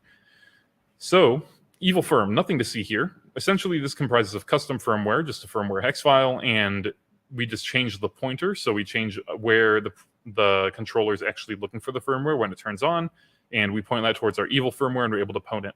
And I was able to do this because there was a way in the open source operating system that the 3D printer was running on to escalate my privilege and essentially overwrite that pointer, which I shouldn't have been able to change where it was pointing to, because now it was pointing to my illegitimate firmware, and the 3D printer is all but pwned. You can do whatever you want to it now.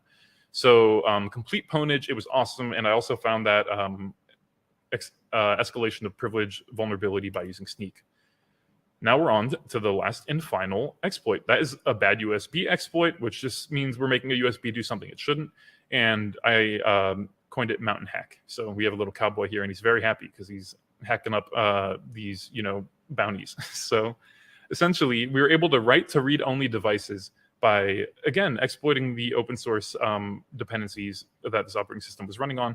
We were able to essentially escalate our privilege and overwrite the thing that was restricting us from, writing to these devices, the control mechanism. We were able to upload our malware and then profit, right? Our malware is on the USB. Who knows what they're going to plug it into next? And you can do all sorts of things. The sky's the limit. So I learned a lot. I wish I could share more with y'all, but I've been reaching out to the organizers of this event for like the past 3 years, trying to get permission to share my actual findings, the files, the write-ups, and I haven't heard back from them. Due to the nature of the event, I'm not going to just go and disclose that because the reports are triaged and open. So I can share these details with you, but I can't really share the write-ups. But if you do have any questions about 3D printer hacking, I would love to answer it. I'd love to answer any questions you have about application security. You can see my handle again in the bottom right. I am on Twitch doing security things and other stuff. And I'm also on Twitter doing mostly security things, security news, conferences, videos, stuff like this. Thank you so much. And be sure to try Sneak. It is free. And maybe you'll knock out some bug bounties and CTF leaderboards with it. So you never know. Happy hacking to the rest of y'all. Good luck and enjoy the CTF. Thank you, Hack the Box. Big fan. That was Kyle from Sneak, and I love that Kyle is in the stream. Thank you so much, Kyle. And if you have any questions, we will go, as you always know, for a small break, and then we will be back for some closing remarks from me and Aris, some tips about the CTF tomorrow. We had another workshop initially, but I wasn't able to make it. I cannot explain much more right now, but that video about Cloud Hacking 101, I will upload it later when the time is appropriate. Thank you very much. Please leave any questions to the chat about 3D printing or how to use Sneak or about Sneak products or anything else in the chat.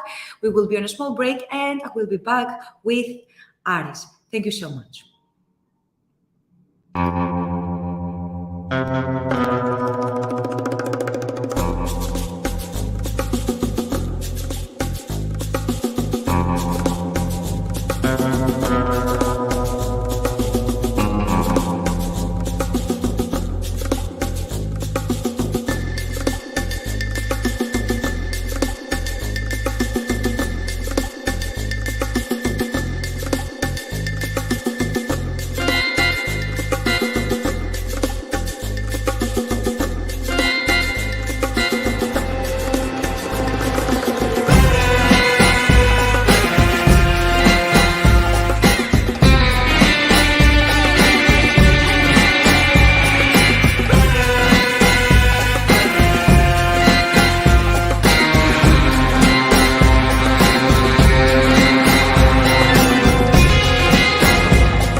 And we are back. Hello, Aris. How are you? Hi, Swati. How are you? I'm good. I am very happy that is ending. Actually, it is one of our shortest streams, I think. We used to do like 6-7 hours of stream, like mini conferences. This time we kept it more minimal because we didn't want to tire you all. How did you find the stream? Did you like it? It was really amazing. It was, at first, I was feeling kind of anxious and stressed about how it's going to perform, but I love the community. I love how everyone is engaged with each other, with us as a brand. It was a really amazing experience and really interesting. I mean, from Zayad to IPSEC to Dimimel, everybody was amazing. And I want to personally thank each and every one of all of those people who worked for this event. And I want also to thank you for coming here in order to co-host this event and everyone that presented. Please, all of you, note that all of the talks are going to be uploaded here on YouTube right afterwards, so you can see them. We will put also timestamps so you can go to what is interesting for you. Please make sure also to visit the hacking parts of the stream in order to get ready for tomorrow. And I think it's time for some closing remarks and some wishes for tomorrow. I will ask Apostolo to start first. I love how you call me Apostolo, and I love it because not really anyone can pronounce my name for people from abroad. So for closing remarks, not really much to say, just I was looking at it and trying to craft something, to put something together right now. And I'm going to lead this closing remark with some stats from the IBM research. I'm pretty sure that everybody here has at least glanced it. They have taken a look. So in 2021, the average total cost of a ransomware breach was, let me check, 4.6 million. And the average per record cost of a data breach increased actually by 10.3% from 2020 to 2021. And in 2022, it's expected to increase by much more. And our guess is that in 2024, 3, 4, 5, it's going to keep increasing. And the thing is that all these threats don't have to be a reality. I get it. Sometimes life works in unexpected ways, and not everything goes as planned or is under our control. But companies can actually prepare for the avoidable, and managers and heads can sleep slightly better at night, knowing that the future of their security posture lies in the hands of highly qualified, trained, and of course upskilled people.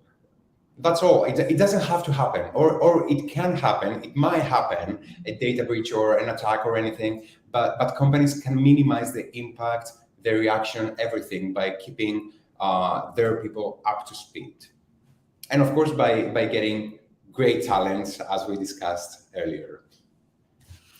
And I loved also that you shared the research, Aris. Yes, that is true. The threats are going to increase as cybersecurity awareness, as technology progresses. More people are going to hack, but more people are going to know how to hack back. And how to defend, and what are the best security practices. And we're very proud that in Hack the Box we create top-notch content in order to train and be the best. If you are creating an online profile CV, Hack the Box is the place. If you want somewhere fun to practice by your own, Main Platform Academy is your answer, or as a company, our enterprise or our events. And a note for me from tomorrow is, it doesn't matter if you end up in top 1 or 1,000 team. If you start learning, if you start practicing any of the challenges by starting to interact with the challenge and trying different things, but this trial and error, you will learn many stuff. Even if they don't work, you learn some tools, how they work. In the future, you will use them somehow. So as daily at your work, that you try some things and they fail, the same applies for the CTF. What if you don't get the points? At least you researched and you are glad to try to hack the state-of-the-art attacks and technologies. So do this break to yourself, join the CTF, and hack all the way, hack the planet. That is it from us. Thank you so much for joining, and we can wrap up. I don't know if you have any other questions. I don't see anything. Yes, and we are done. Officially, no other questions. Thank you so much. We will see you all tomorrow. Bye.